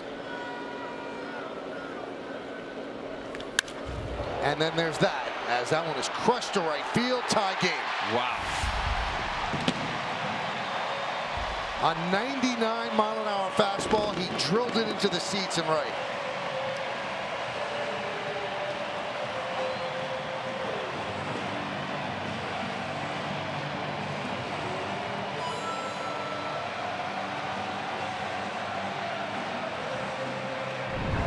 Well, that double play was big. Well, they'd be up right now. That's a 1-0 heater. You could see where Romine was setting up away. I mean, that just got out of here quickly. Beautiful swing. Gets the fastball. Foot is down. Straight through the middle of the field. This guy's a good hitter. It's a beautiful swing right there. 28 homers on the year. 9th hit against Severino. Second ribby for Ramirez, has 67 on the season, and look what he's done against Severino. 5 for 13, 3 homers and 5 ribbies.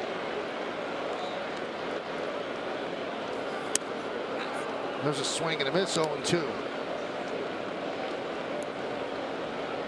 First time since April 10th that Severino has given up more than 3 runs in a game.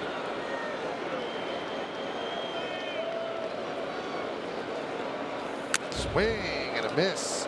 Encarnacion down on strikes as Severino reaches 100 miles an hour. But 99 couldn't get it done against Ramirez. His home run ties it at 4 as we go to the 6th.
Matchup against the Indians. Coverage begins at 6 with Audi batting practice today in the Chevy Yankees pregame right here on Yes and streaming on Fox Sports Go. Well, the home run by Ramirez tied the game. It was also his 28th home run of the year. That's the most ever in the first half by an Indians player, breaking a tie that he was in with Albert Bell, who had 27 before the All-Star game. Now that's somewhat of a sketchy stat. As the ground ball goes to first, Hicks is retired, and it's sketchy for this reason. The All-Star game comes at different times of the year. It's not always 81 games. It could be 87 games. So it's just they're using that as a line of demarcation, but we're not exactly sure. Yeah. You know, how many did Bell actually hit it, and how many has Ramirez hit it? So this is what, the 92nd game for the Yankees tonight? And I think once upon a time, Michael, the All-Star game used to be later. I know they had 2 for a period of time, but the All-Star game used to be the end of August or end of July.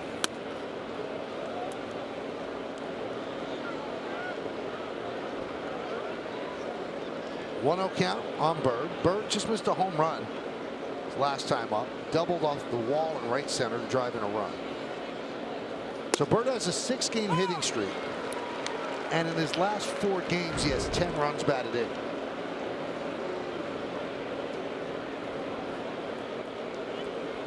Now, Ryan, I saw you in the clubhouse today. You had about a 30-minute conversation with Bird. Tell me what went on there. Mostly about great New York restaurants, Michael. But aside from that, I was just asking whether or not the results also coincide with how he feels right now. He said, yeah, I do feel better. He said, in this game, the little things end up adding up to big results. And over the last week or so, the little things, just how I feel with my swing, the way I'm seeing the ball, the timing, has all felt better and better.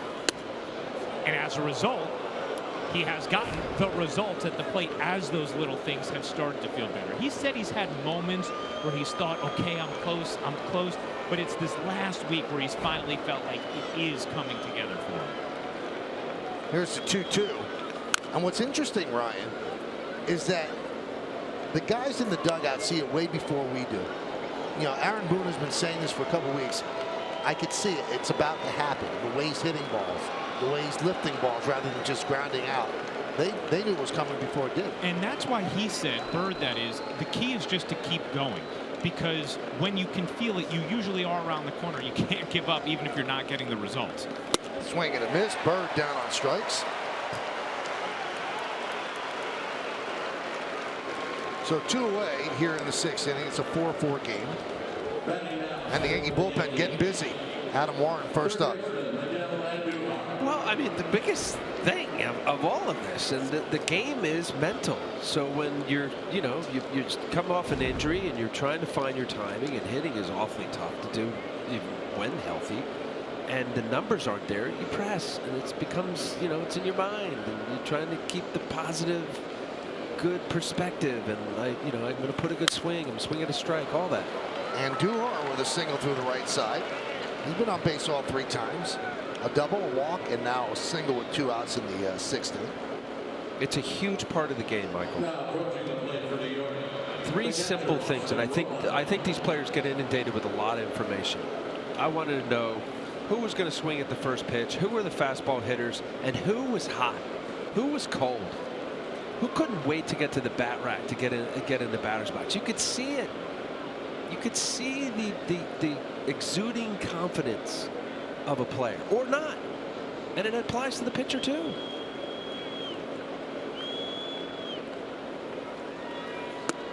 Romine takes a strike. Romine struck out with the bases loaded and nobody out in the 4th inning when the Yankees could have really broken this game open. So that was the first out against Kluber. And the Indians had the bullpen up. Olsen was warming up. And then Neil Walker hit a ball as hard as he could hit it. Right at Alonso, stepped on first base for the inning-ending double play. 0-2.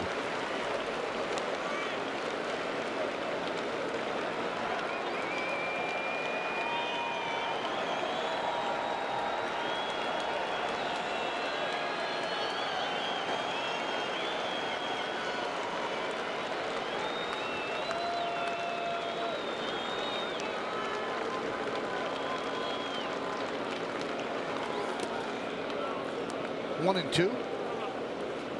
4 runs, 9 hits, and 1 error for the Indians, and 4 runs on 9 hits and no errors for the Yanks. 92 pitches for Kluber, 60 strikes. Let me correct the Yankee hit total. It's 7 hits for the Yanks. Each team has left 3 runners on base.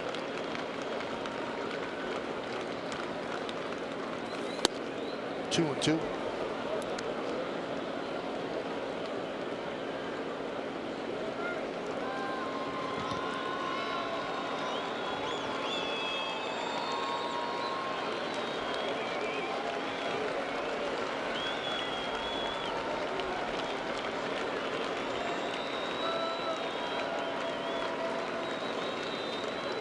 And the pitch.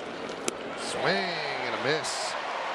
Romine down on strikes. No runs to hit. 1 man left. We go to the bottom of the 6th inning. We are tied at 4.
wrong on this. I thought it would have been a lot of goose eggs. But look at the location here. Ends up Ramirez, a changeup, the slider, middle of the plate to Encarnacion. Mistakes, generally speaking, middle of the plate stuff.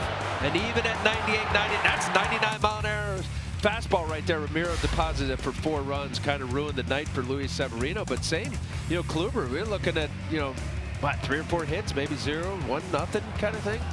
8 runs, 16 hits, not to be tonight. Look at the 1 strikeout.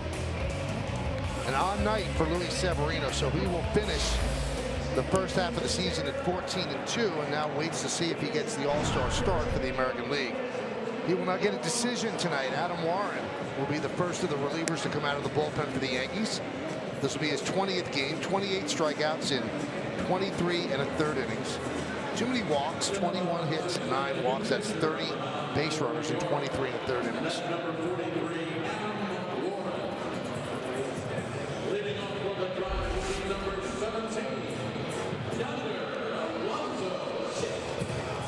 Back to the 0-0 game. Start from here. We mentioned at the beginning of the game, Michael. It's a battle of the bullpens. Yankees win this. Now in Boston, the Red Sox have taken a 5-2 lead over the Blue Jays. Yonder Alonso lines one right at Bird, 1 pitch, 1 out. And Al, Mookie Betts hit a grand slam off J-Happ. The 13th pitch of an at bat. The 46th pitch of the inning by Happ. Wow. So there are teams that are scouting Happ for possible acquisition. He has not made people up their bid, I'll tell you that. No, right? I mean, his last few starts since all of this conversation about Happ being traded has not pitched well. 43 pitches in the inning? Yep. Jeez. And was lifted after the grand slam.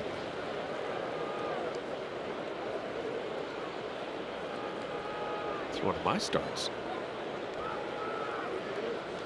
In the first inning. Listen, I don't even like making those kind of jokes because you have a legion of friends who think that we don't get along when I joke around like that. So I'm done doing it. No, but then I tell them we've known each other for 30 years. It's just playing. But are they that like tone deaf about comedy and friendship? And apparently. Really? Okay. Time to cut them loose.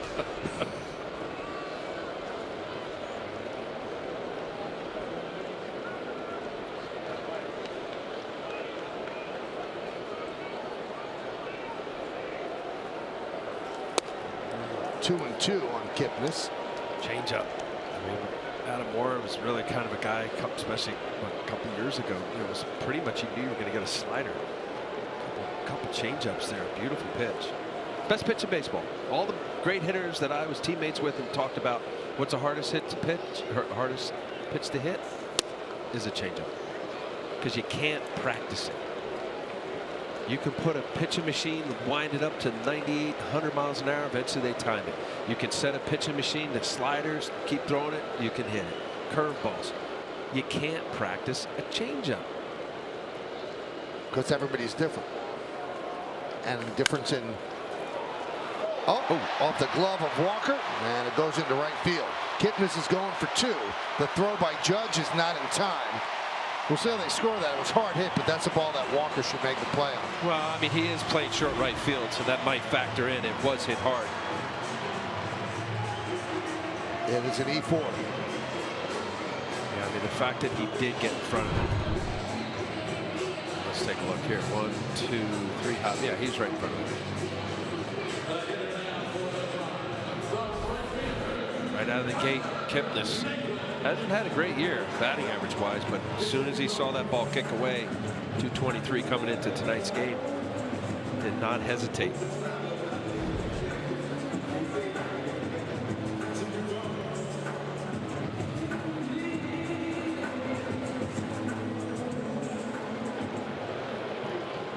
Here's Naquin.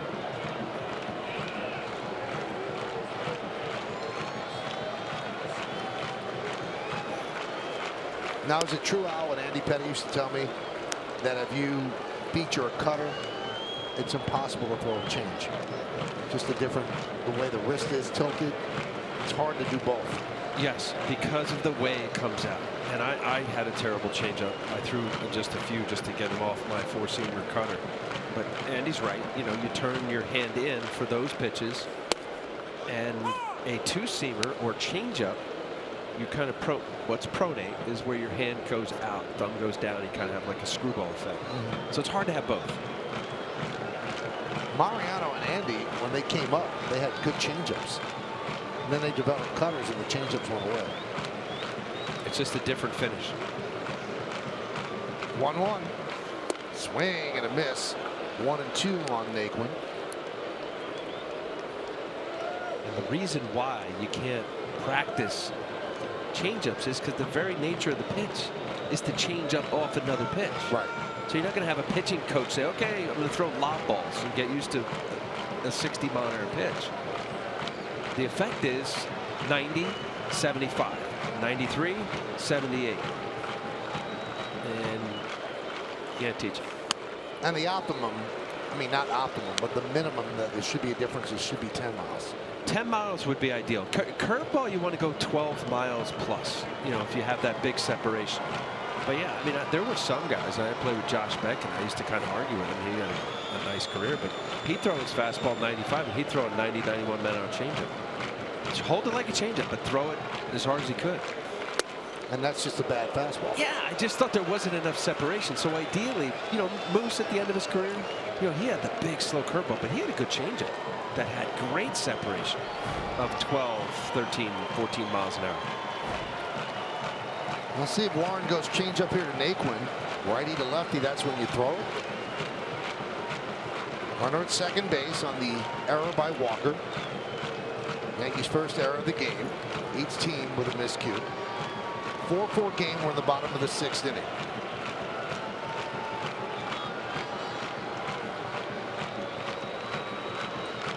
All right, so there's a, you know, listen, open base. This is a big moment right now. You got the lefty. Gomes on deck. Righty. You know, that's okay. You throw a pitcher's pitch here. If you walk him, so what? Start over with Gomes.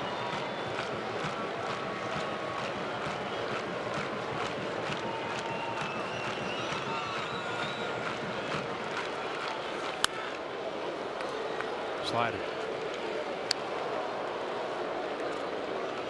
And that's where, you know, Adam Warren's been pitching now several years in the big leagues. Like, just think with the situation. You don't have to give in. There's no giving in right here. This is a big at bat. Go ahead, run. Tight game. Second base. Mistake as the Indians go up.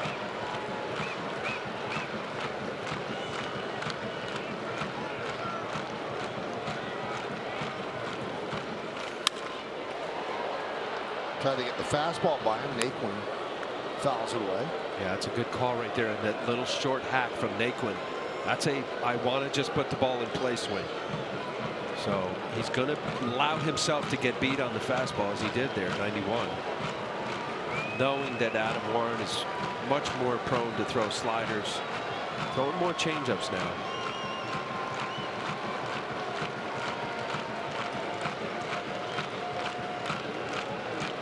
So this is where I didn't mind wipes. You know, obviously they're not on the same page here. You got Adam Warren. He's got his fastball slider to change. Meaning you don't have to shake. Wipe to the pitch.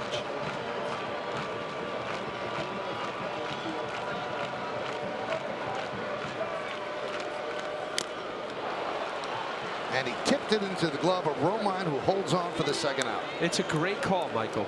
It just that the emergency hack that Tyler Naquin had on a fastball away looked like a hockey goalie just trying to deflect it. What do you come? Fastball inside. He was protecting against off speed. Great call by Austin Romine. He's late. He's got to work to get to it because inside looks quicker. You got to get to this pitch here. It even leaked more middle. Nice job all the way around. Austin Romine, if he called that pitch, well done. Now, you were telling me earlier off the air that there's a new metric that people look at. Where you throw the fastball, it projects faster in the hitter's eye. Effective velocity. Effective velocity. So inside, that probably seemed a lot faster than what the MP8 said. So there's perceived velocity. Perceived velocity is delivery. Does he hide the baseball? Is he throwing it out in front of his head? Is it, when you release the ball, you're 5.5, 6 foot stride. So you're really throwing the ball 54, 56 feet away. Effective velocity is locating the pitch, and velocity has different velocity in the eyeball with respect to what the hitter sees. Meaning a 90-mile-an-hour fastball inside, to get the barrel to that ball, you got to be a little quicker, because you got to make that contact point out in front. Whereas that same 90-mile-an-hour fastball away looks a little slower because your contact point is a little later. So the metrics have gotten really sophisticated, and that's why you're seeing all of these teams, starting to believe or having these percentages of guys even with great fastballs, a la Luis Severino, throws 50% of his pitches this year. He's got the best fastball of any starter in baseball, velocity-wise, and he throws 50% of it. That wouldn't have been unheard of 10, 20, certainly 30 years ago. Because he would have thrown more. You'd throw more fastballs, right? So now here, if you watch, these guys are really good. They can hit 95 to 100. They're doing it. We just said Ramirez hit 99 miles an hour. He pulled it for a home run. It's incredible what these guys do. So now it's, 95, you throw 76, you come back to 92, you throw 88. Not only in that box you're looking at right there, but also the velocities. Right back to Warren. He knocks it down, and that will do it. So he picks up Walker and pitches around the error. We're going to go to the 7th inning. We're knotted at 4.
Luis Severino, not what I expected or anybody. Really left some pitches out over the plate. The 2-run homer by Gardner in the 3rd, and then the solo home run, Didi Gregorius. You see with nice swing there by Greg Bird. Just some pitches and location. Give hitters credit. Listen, these are 2 premium Cy Young Award type pitchers. I mean, Kluber's got 2 of them, and the hitters on both respective lineups have really done a nice job today. Cadillac scoreboard, top of the 7th inning. It's 4-4 here in Cleveland. Kluber's still out there to be 9-1-2 in the Yankees order. We'll start off with Neil Walker, who was 0 for 2, struck out and lined into a double play to first. And a strike. So Kluber has not had his best stuff, but hanging tough. He wants to give them as many innings as he can. The more innings he gives them, the fewer innings they have to get out of the bullpen. Yeah, that's exactly the thinking from Terry Francona, unlike Aaron Boone and the Yankees with the tremendous bullpen they have. Oliver Perez. He's had a good year. He's had a great year. Neil Ramirez.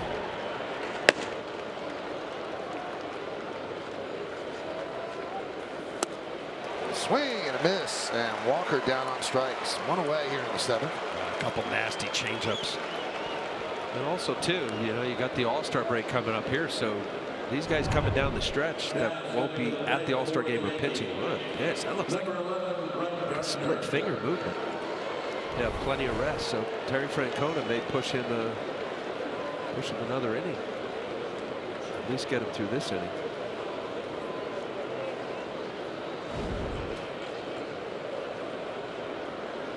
Here's Gardner. He is 1 for 2, the 1 and 2-run home run. Skips out of the way. 1-0. First game of a 4-game set. David Robertson up for the Yanks.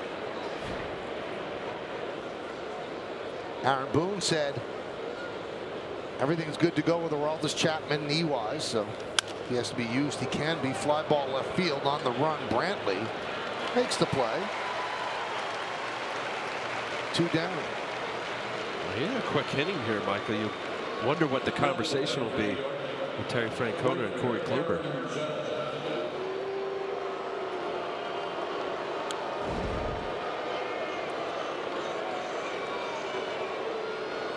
With respect to the All-Star break and maybe getting another inning out of it.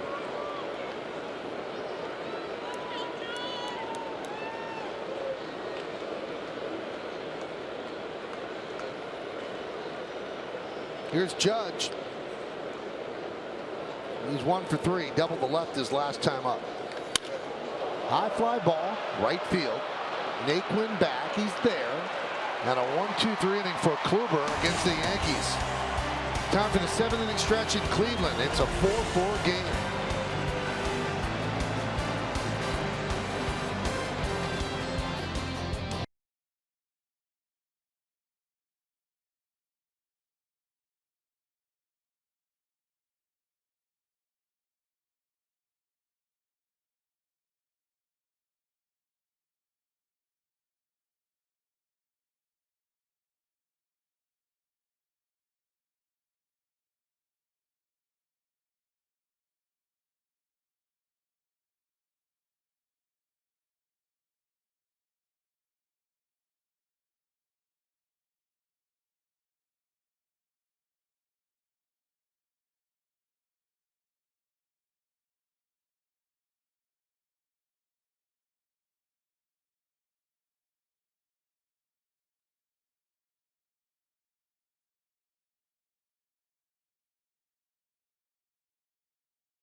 Four 7-1, 4-9-1 for the Indians. Severino lasted 5. Corey Kluber had an easy 7th inning.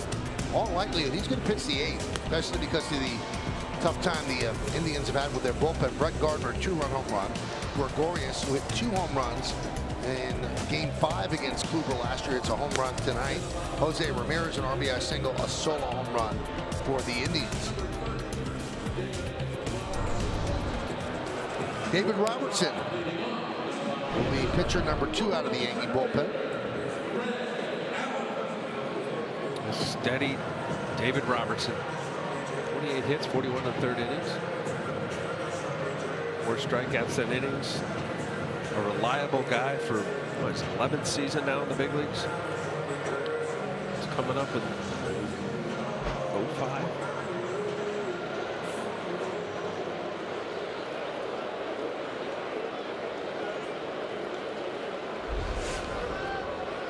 Cadillac scoreboard 4-4. Greg Allen right up and up the middle to Robertson, and he makes the play. 1 pitch, 1 out.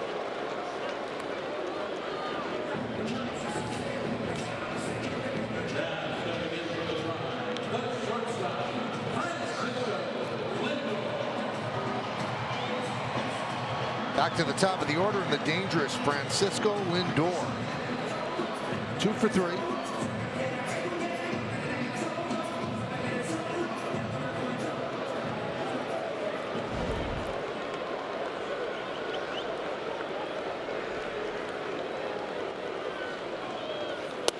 They announced the crowd here at Progressive Field, 31,267 on a 75-degree Thursday evening in Cleveland.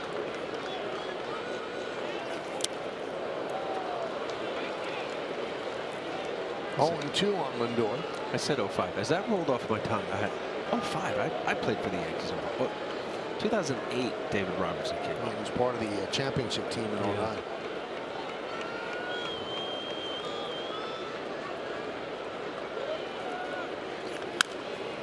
Grounded foul. Close for the Yanks that year. Mo with his Achilles, right? Or the knee injury in Kansas City. Knee injury.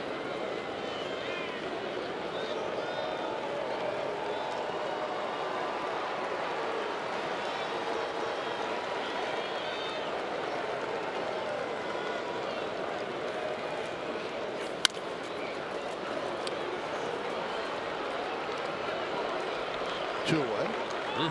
Bang, bang.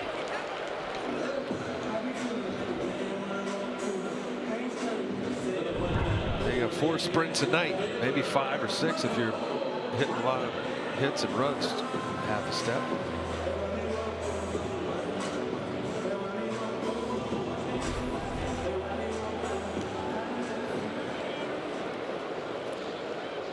There's Michael Brantley.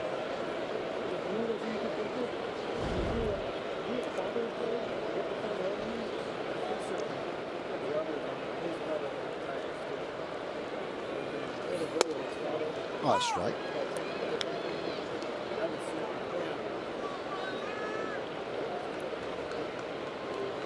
Bottom of the 7th inning. Yanks Indians 4-4.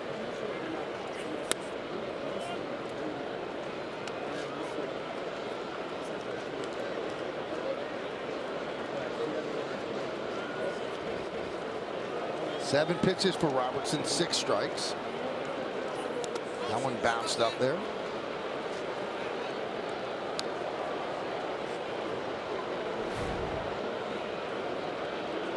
You'd like to face this guy leading off, not with a runner on base.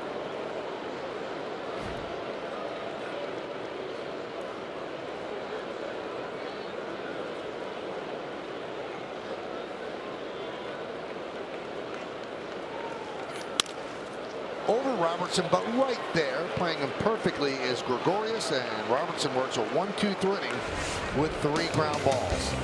We're tied. Not the game we expected, but a good one. We go to the 8th, 4-4.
account for great lease offers by People's United Bank. If your checking account isn't performing, put it on waivers. People's United Bank, member FDIC. And by the Jeep Celebration event going on now.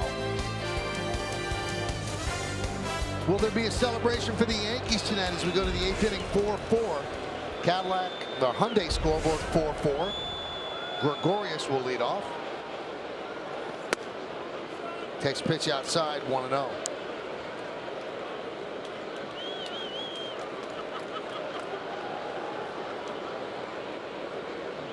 Gregorius 1 for 3, won a home run.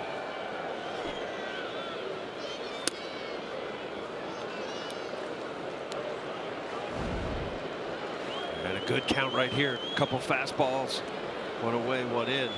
Let's see what Kluber does here. Does he give in? Change up.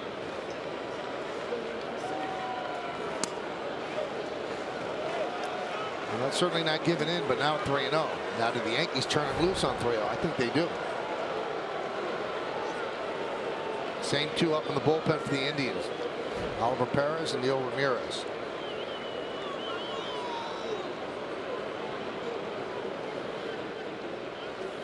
And he walks him on 4 pitches. Now, a quick word from Spectrum. Spectrum Internet. No data caps, no contracts. Just faster speeds with better performance. There are no decisions that are made in a vacuum. If the Indians had a representative bullpen, Kluber would be out right now. Yes. But because they don't, he's got to make this decision. Do I go with a tiring Kluber or go to a bullpen that's been incendiary? And he's deciding to stay with a tiring pitcher who might get hurt. So nothing's made in a vacuum. Every manager can't make the same decision in the same spot. Although I would argue that with where we are now, this is Terry Francona. Multiple world championships, veteran manager. You know, he's making that gut decision. There are new managers, young managers that do basically manage by the book. Yeah, but I think the book tells you can't take this guy out when your bullpen's that bad. So, yeah, this might be a gut, but it's also from past performance. His bullpen can't get people out. They're last in major leagues. Fly ball right field. Yeah, he knew it. He missed it. 1 away. You see Giancarlo right there. That is just a little cut to it. Wasn't a straight fastball, the two-seamer. That's a pitch that Giancarlo Stanton would love to get back. Watch the location here. That is middle. He knew it.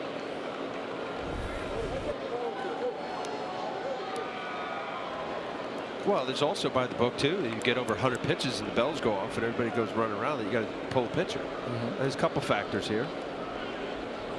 Well, season high is 116. He averages 96.3 pitches per start, so he's 10 over that.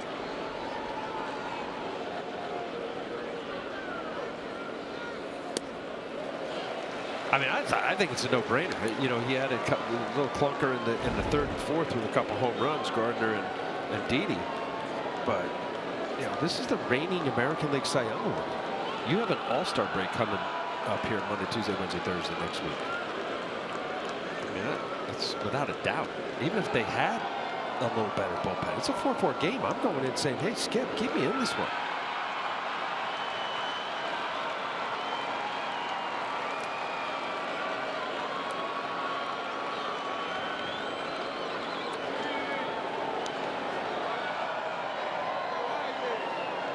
One and one on Hicks.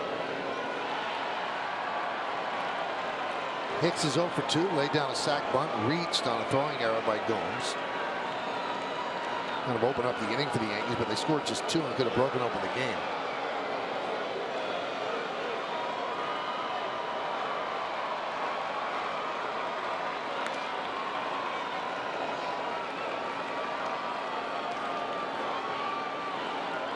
I mentioned Hicks been hot, especially with the home runs.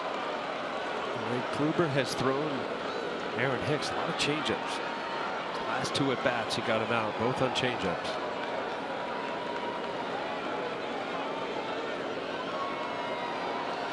There it is again.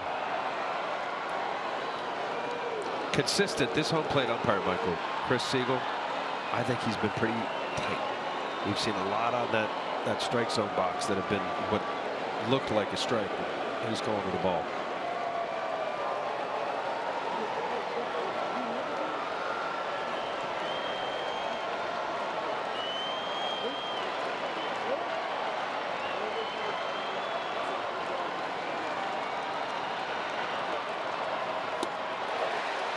Two and two.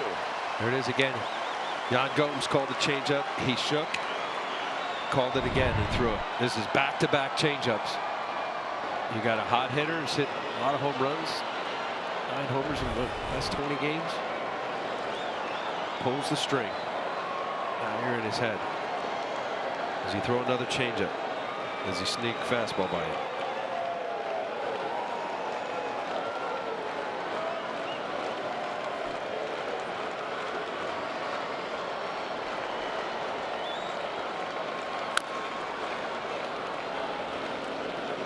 Fouls that one off his foot.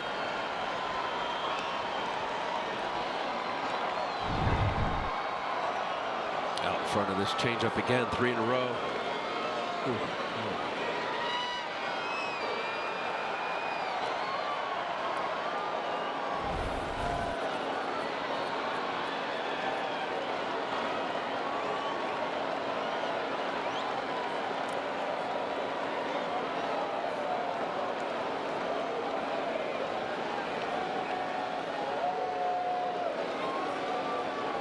You got him slowed down. Kluber has. There's 111th pitch, soon to be 112th. Definitely bothered Aaron Hicks. He's still having a tough time getting the box here.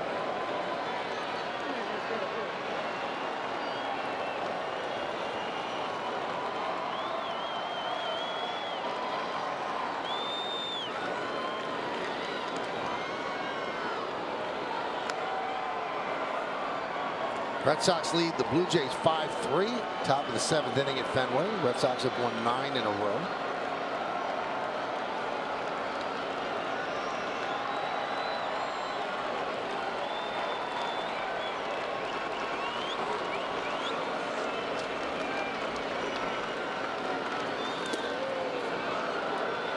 So 3-2. Does Boone send Gregorius?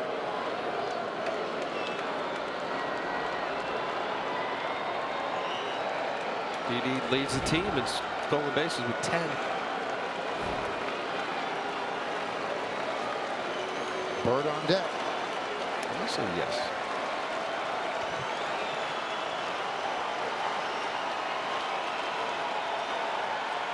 Three infielders on the right side for the switch hitter Hicks, hitting from the left side. A lot of the left side of the infield is open. Runner goes. Pitch was fouled back. Went with the fastball. It's the effectiveness of a guy that knows his arsenal, knows what works, what's not working, and changing speeds. All off speeds.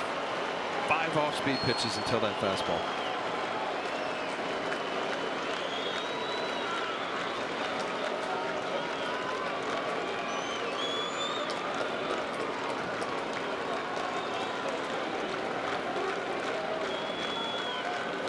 Runner goes. Driving to center field. Allen back. Still back. Still back. It's going to be over his head and up against the wall. Gregorius rounds third. He's coming home. He scores. It's an RBI double for Hicks. And the Yankees take a 5-4 lead.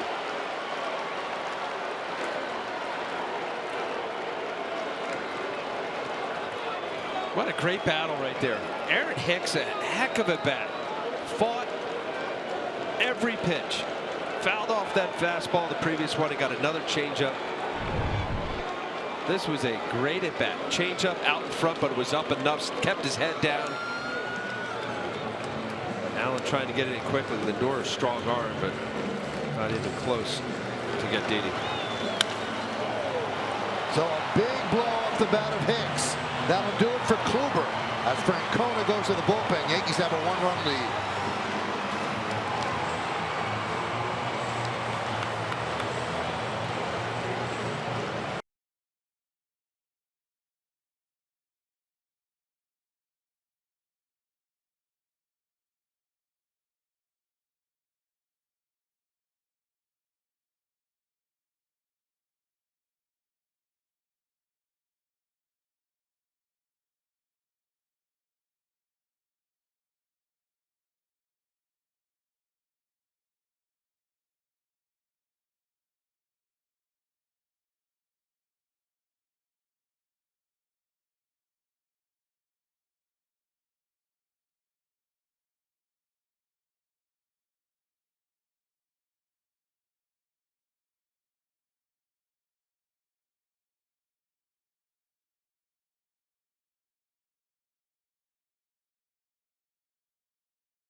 featuring the definitive documentary series Yankeeography, History of the Yankees, on back-to-back nights during the All-Star break. Now, it all kicks off next Wednesday at 7 with Part 1, Origins to 1953, followed by Part 2, 1954 to 1980.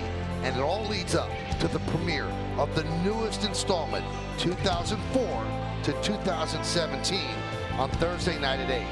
Yankee fan, you've got to see this. It's truly an event that you cannot miss right here on Yes.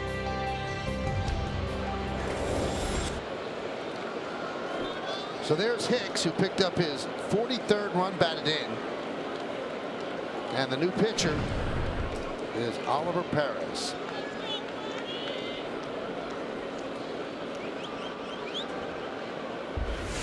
He will face Greg Bird. I'll tell you what, Al, I said it before it happened. They're pushing him where he shouldn't be going. And then when he made the mistake to Stanton, you knew that he just didn't have his best stuff. He was tiring, and then he ends up making a mistake, a change up to Hicks. And the reason that he was left in was the bullpen so bad. Not because they thought that that was the play, because if the bullpen has been like it was in the past, he would not have been pitching that. I agree. But I still like the move. I don't care. I do too, because the bullpen's been so bad. Listen, I think that was a great at bat. Give credit to Aaron Hicks. I hear you. You nailed it. This is exactly what Terry Francona is looking at. He has the worst bullpen with respect to the ERA in baseball. Runner goes, throw to third. In there. Wow. Hicks got in ahead of the tag by Ramirez. Well, that was a lot closer than I thought. I thought he got a great jump, and Oliver Perez has got it. I think they got him. Well, they're showing it on the board. The crowd thinks so. Might have missed the tag. I mean, geez, Jerry Meals, the crew chief, is right on it. Well, they are going to challenge.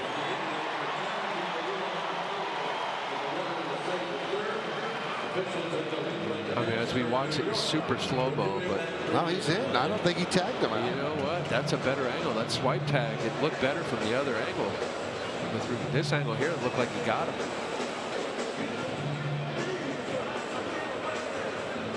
Yeah, I'm not sure you have the right dimension on that shot. The previous shot shows you that he did not tag it.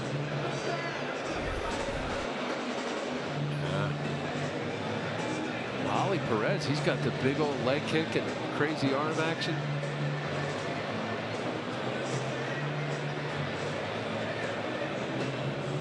Jerry Meals made the call. Jerry Meals is the crew chief.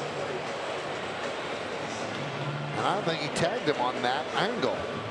That angle, he looks safe. Well, if nothing else, it's not conclusive. It's hard to clearly see. And they do not overturn it. The call was correct by Jerry Meals.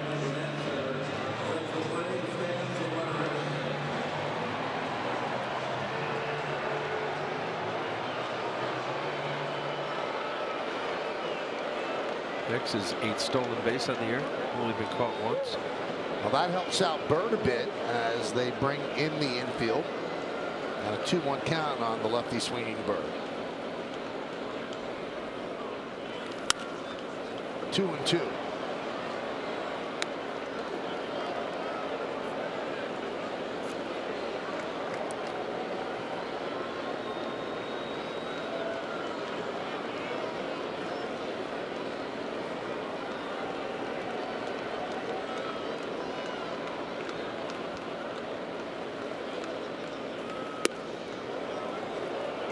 Boy, as Perez reinvented himself, Al. Lefty out of the bullpen effective. Yeah, and I think what Terry Francona, how he's used him is exactly that, Michael. He comes in to just get a couple key lefties and they get him out of there. In fact, he's got 18 appearances in 11 innings. Line to left field. Tagging is Hicks. The catch is made by Brantley. Does not have much of an arm. He was too deep anyway. A sac fly for Bird. Hicks scores, and it's 6-4 Yanks. Great job, Greg Bird. That's a big tack-on run. And that'll be all for Oliver Perez.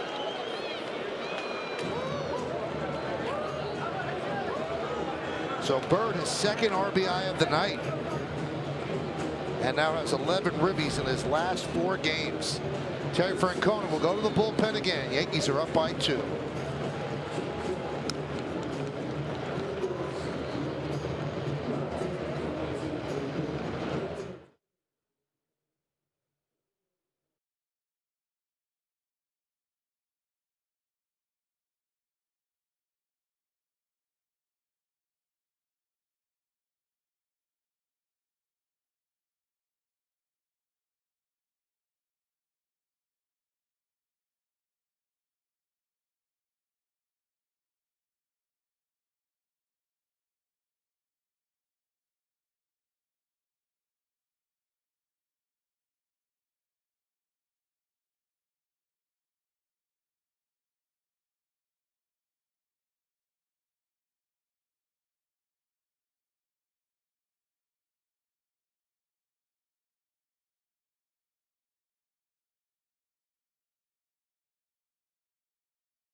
For that, we're going to take a look at the Coors Light refreshing finish and the hit by Hicks. I'll tell you, 8-pitch at bat. This was the crushing blow right here with respect to Corey Kluber, the go-ahead run. I thought it was a heck of a bat. Gets a changeup up in the zone. See the exit velocity of 102.2 miles an hour. 405 feet on that.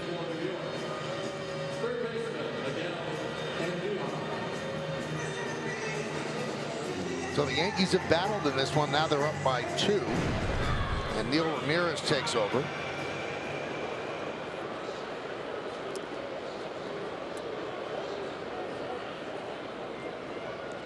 It'll be Ramirez against Andujar.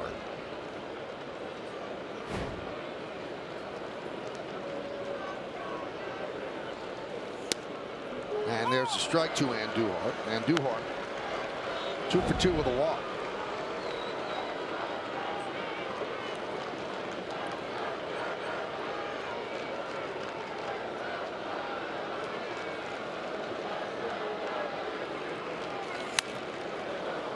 Oh, and 2 quickly on the Yankee third baseman. Doesn't get cheated.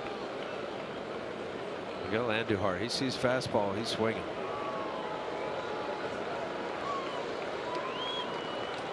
His 2 hits tonight were both on first pitch fastballs.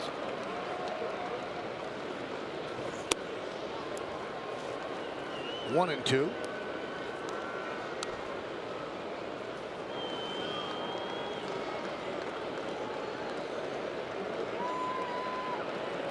A lot of pacing, a lot of gum, a lot of seeds for Terry Francona during every game. A nervous wreck in the dugout.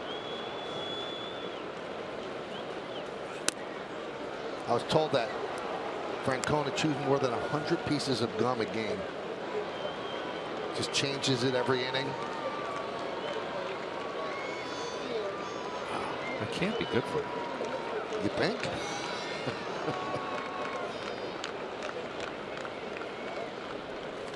Line drive, scooped up by Ramirez, and he gets Andujar for the final out. But the Yankees pick up an insurance run. 1 run, 1 hit, 1 man left. We go to the bottom of the 8th inning. Yankees up by 2.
reproduced or retransmitted in any form, and the accounts and descriptions of this game may not be disseminated without the express written consent of the New York Yankees.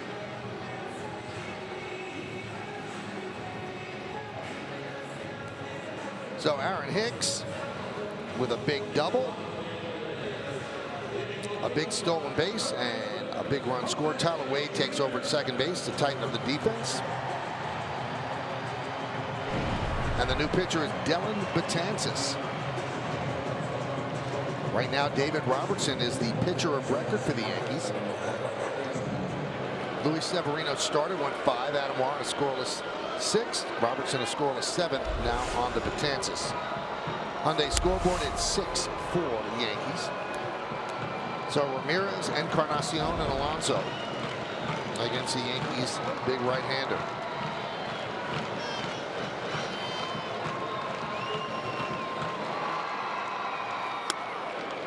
Now the question, unless the Yankees break it open in the ninth, do they go to Chapman, who has not pitched since he left the game in Toronto with a knee issue that's been bothering him. Delivered a pitch, started limping around. The Yankees took him out in the middle of the inning just to make sure. And Aaron Boone said he's fine, and they have been fortunate that they haven't had to use him. The games in Baltimore were not savable.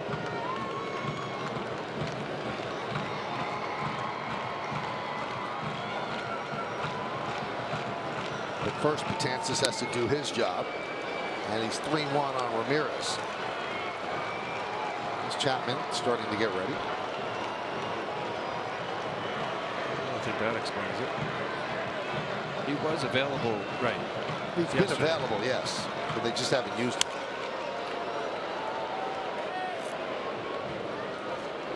But I think it has been a fortuitous lack of a time to use him. Why not rest his knee?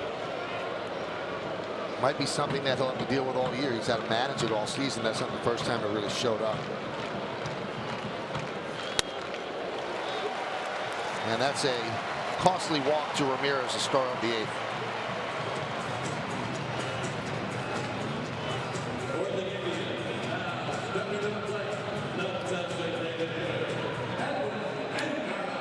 Leadoff walks, especially with the 2-run lead.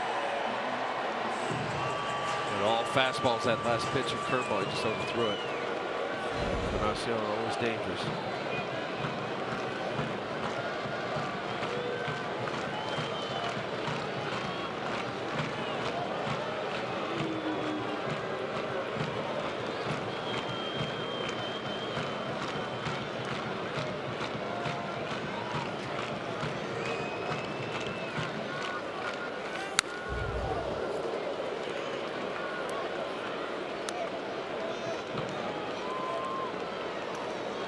Four for 18 against Betances with 3 ribbies and 6 strikeouts.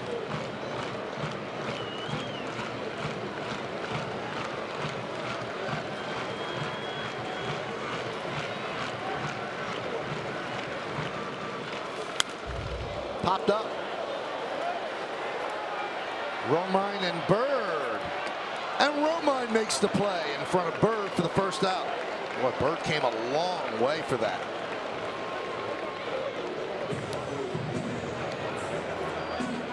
Not easy for catchers. He got to the backstop, came back. You see it leaking a little bit toward the Yankee dugout. Would have been one of those deflections, and Austin Romine didn't get it, a la Bob Boone, Pete Rose in the '80 World Series.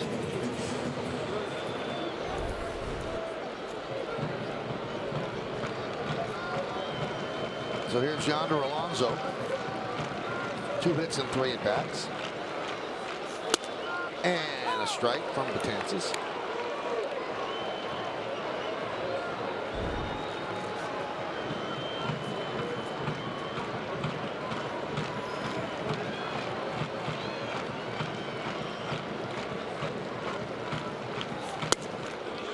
Oh, 2. 6-4 Yankees. Bottom of the 8th inning.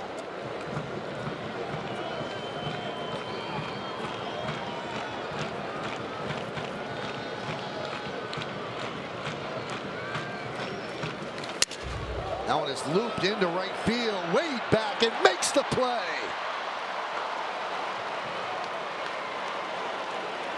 That is quite a play by Tyler Wade for the second out. Well, he tightened the defense, Aaron Boone did, by taking out Neil Walker, the younger, athletic Tyler Wade. Look at that. Full stretch. What a long way. Little jam shot was in that no man's land. Great play by Tyler Wade. And a broken bat, big swing.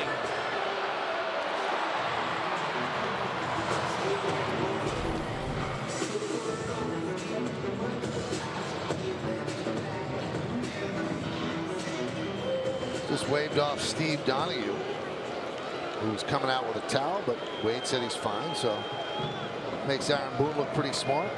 Bringing Wade to play defense, and he plays defense right there. Here's Kipnis.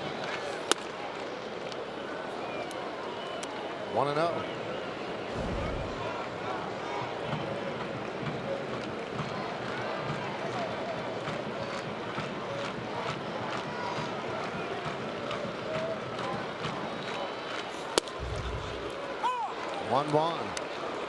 That was 98 miles an hour on the fast pitch speed analytics, brought to you by Fios by Verizon.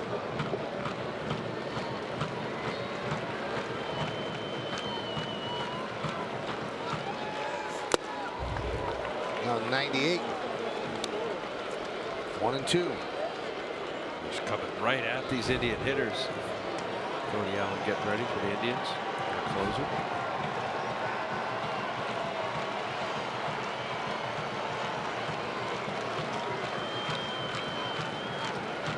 Runner goes, swung on and missed, and Kipnis down on strikes.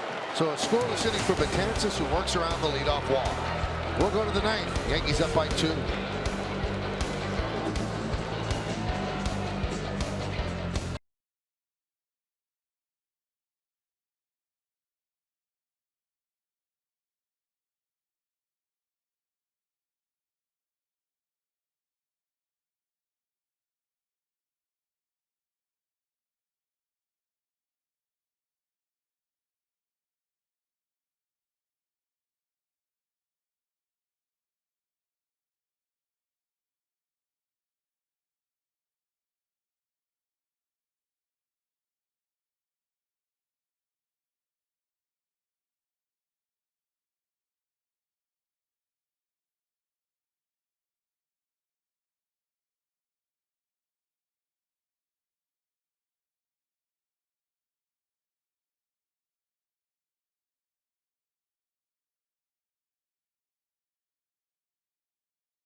Game immediately following the final out, get a recap of tonight's contest, plus a look ahead to tomorrow's matchup against the very same Indians. It's only on Yes.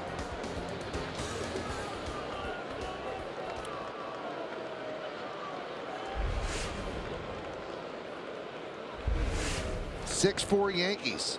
Romine leads off. Ramirez still in there and deals high, 1-0. Ramirez got the final out of the 8th inning, got Andujar to line sharply on one hop to the third baseman Ramirez.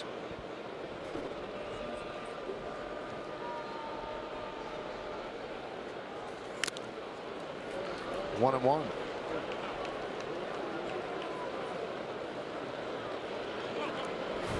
There he is, Chapman.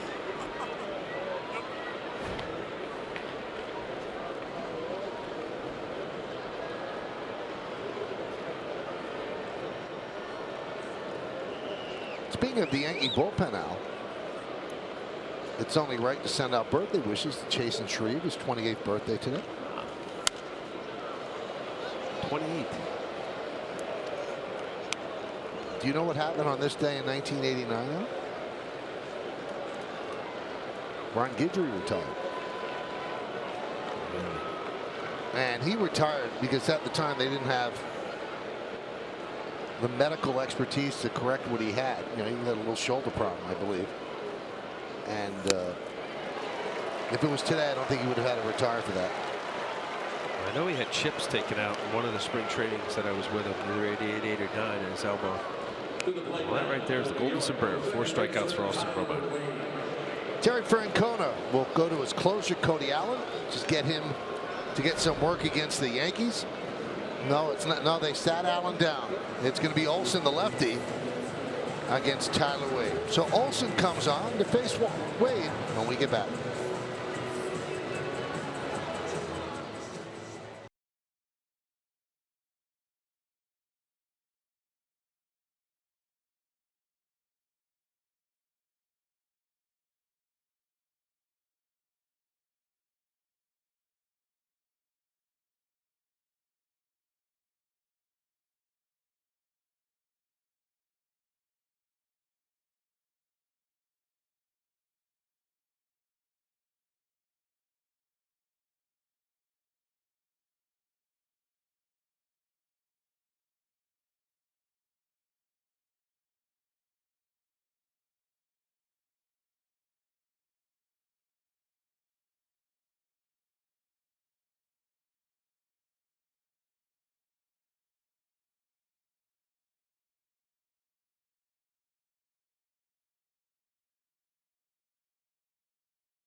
That paid off as he made a really nice play in short right field. Yesterday, he did something he'd never done before. In his first big league home run out. How about that, huh?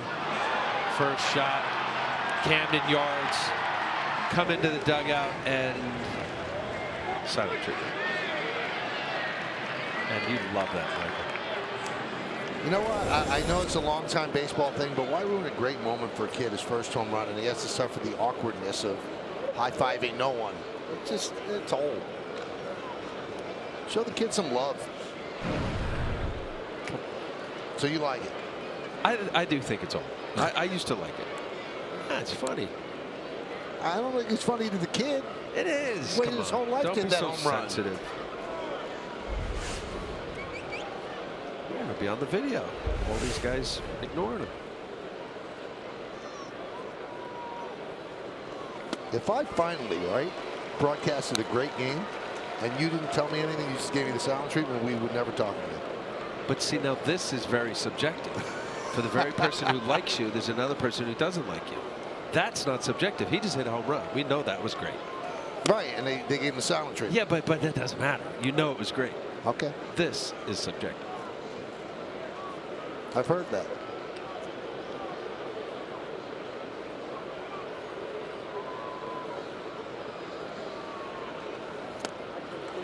And it was nice for Wade, who's the Yankees love his skill set. They love his speed. They love his aggressiveness. They love the fact that he can play multiple positions. And he's always hit at AAA, but when he's had his chance up here, he hasn't hit. So that home run was big. As he swings and misses, and he's down on strikes against Olsen. Yeah, against a tough lefty with some side-winding curveballs going down the way. Tough at bat.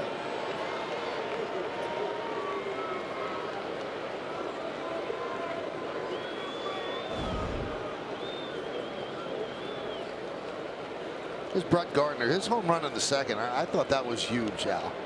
Severino was struggling, gave up the 2 runs in the first. Didn't look like he was going to be around for his usual 7 innings, and then Gardner connects for a 2-run home run, a blistering line drive to right just over the wall against Kluber. That tied the game, just gave the game a different feel. Yeah, no doubt about it. Two runs quickly in the bottom of the first, and then there in the 3rd inning, you think Kluber was going to be Kluber, as we thought Severino as well. Meaning scoreless innings through 6, or whatever, 7.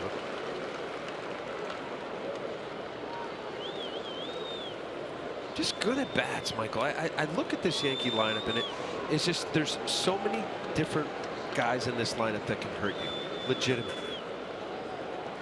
Whether it's putting the ball in play or going big fly.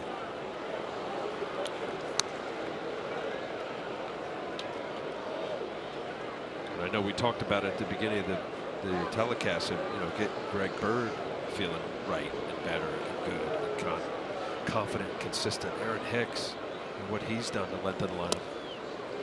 You know you're going to get a great at bat from Brett Gardner. He just does. Fights. Judge, Didi, Stanton. Get a healthy Gary Sanchez back.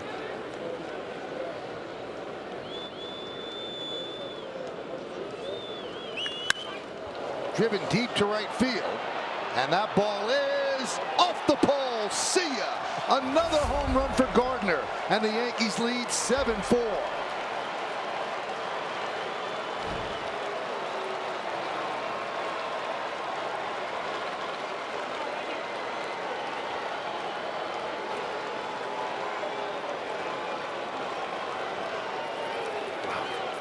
I mean, that's a wow, Mike. First of all, that ball was in on his hands. To keep it fair was something. And halfway up the foul pole. Watch this here. The ball almost looked like it was going to hit him.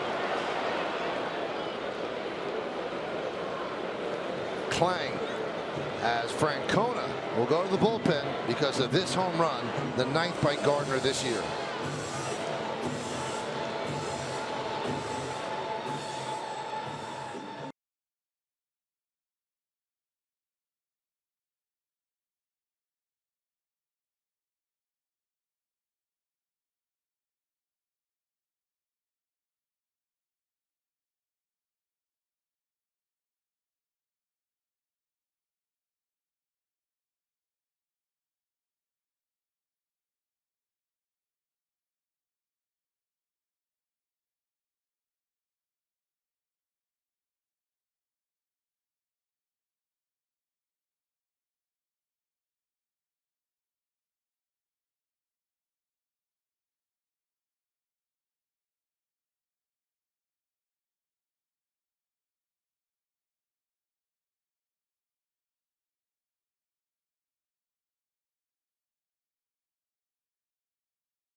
K's inquiry unanswered about Tyler Wade and whether or not he was bothered at all by the silent treatment he got after his first big league home run. So, Michael, I want to let you know, I talked with Tyler earlier today about it. He said, yes, it went on a little bit longer than he maybe would have liked, but he thought it was great. And he said, that's why I kind of flipped it on him. I just started high-fiving everyone. And he laughed and said, I actually think I even ended up high-fiving a cop that was on security for us in the dugout. So he ended up having a good time with it.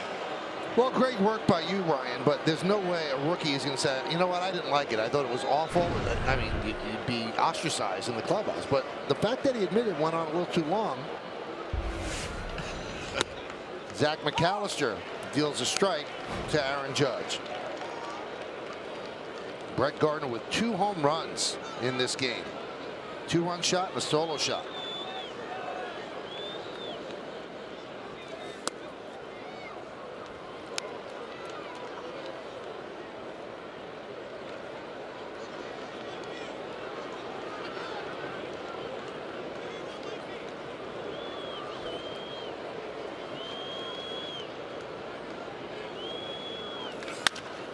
Rounded sharply to short.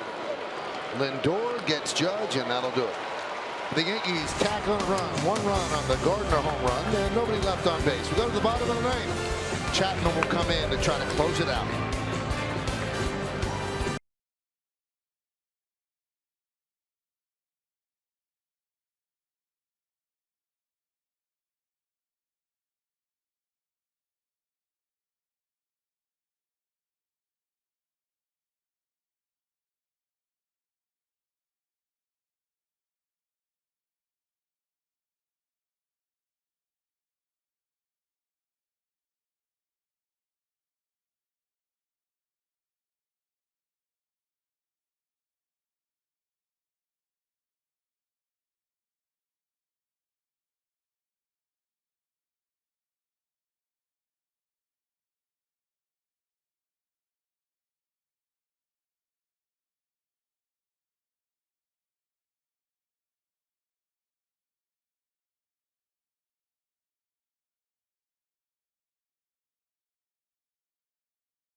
The push off leg. You see he's got a little brace on his left knee.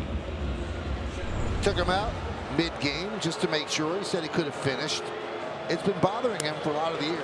They have certainly handled it. They've treated it. Sometimes it balks a little bit more than others. So he's had a nice long rest Saturday to Thursday, and now coming in for his 40th game, trying to pick up his 25th save. Yeah. Hey, listen, you know, he throws a 100 miles an hour. You can see the delivery over a period of years. Yeah. Knees end up hurting. I know I had 3 knee surgeries. 2 on my right, 1 on my left.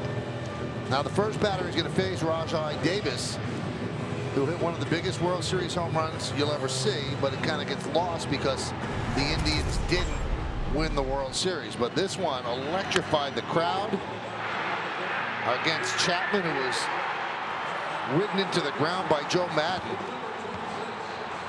And it looked like the Indians were going to break the streak of championships. LeBron loved it, but then a small rain delay kind of slowed down the Indians' momentum, and the Cubs came back and won, and Davis's home run kind of gets swallowed up in Indians history. So here he is pinch hitting for Naquin against Chapman.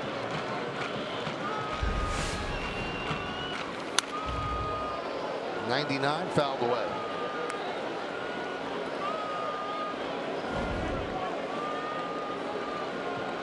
I still believe, Al, that the way he was used in that postseason, I mean, they gave up a great player in Gleyber Torres to get him, to break that curse that hadn't won since 1908. I think that affected him last year. I think this year you're seeing Chapman the way he used to be. Last year, I think it was still the after effects of overuse. Well, they definitely rode him, Joe Madden did. And you're right. I mean, can you blame him? No, that's why they got him. Yeah. But they almost rode him so hard that they almost cost themselves a World Series. They rode him to get there, but then they get that final win. They overused him. And no player is ever going to say, no, I can't go pitch in a World Series. But you could see he was using his off-speed stuff a lot. And after he gave up that home run and pitched the next inning with nothing, threw up a 0, that was the key for them winning the World Series, I thought.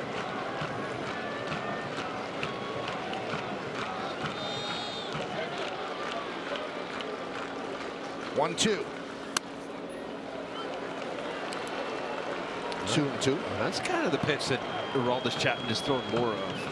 Not in his last game in that Toronto game, but you look at the percentage of his sliders. He's got several of his last few games, 35, 27, 31, 32%. There it is again. And Davis goes down on strikes. Now a quick word from Memorial Sloan Kettering Cancer Center. 130 years.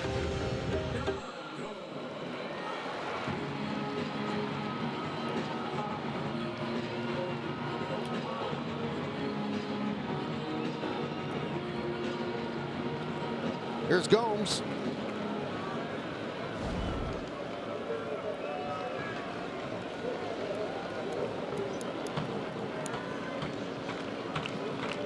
Gomes 1 for 3. Singled off Severino in the second. A strike.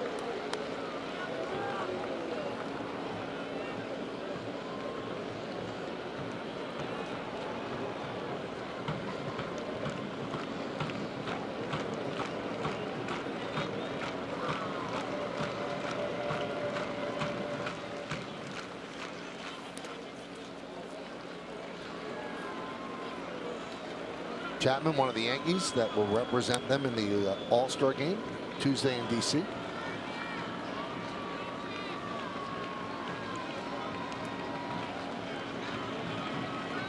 Severino, Gleyber Torres, Aaron Judge.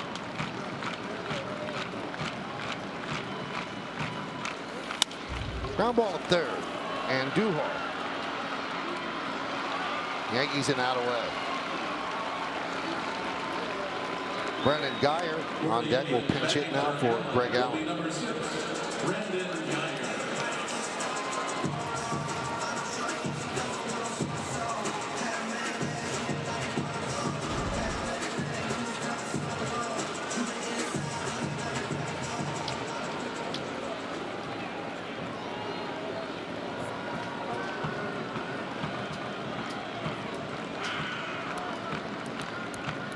Last chance for the Indians. And a strike. Throwing that slider effectively tonight. Indians have lost the first 3 games they've played the Yankees, and those 3 were at Yankee Stadium in May. This is the first of a 4-game set here in Cleveland.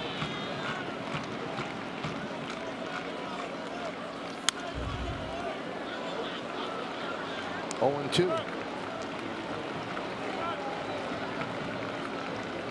Aaron Boone's team trying to go 30 games over 500, pick up their 61st win.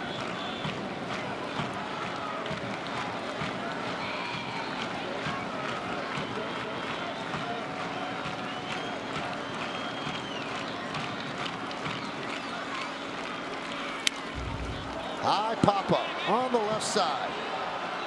Gregorius makes the play, and the Yankees win this one 7-4. Brett Gardner, 2 big home runs. Gregorius added one of his own.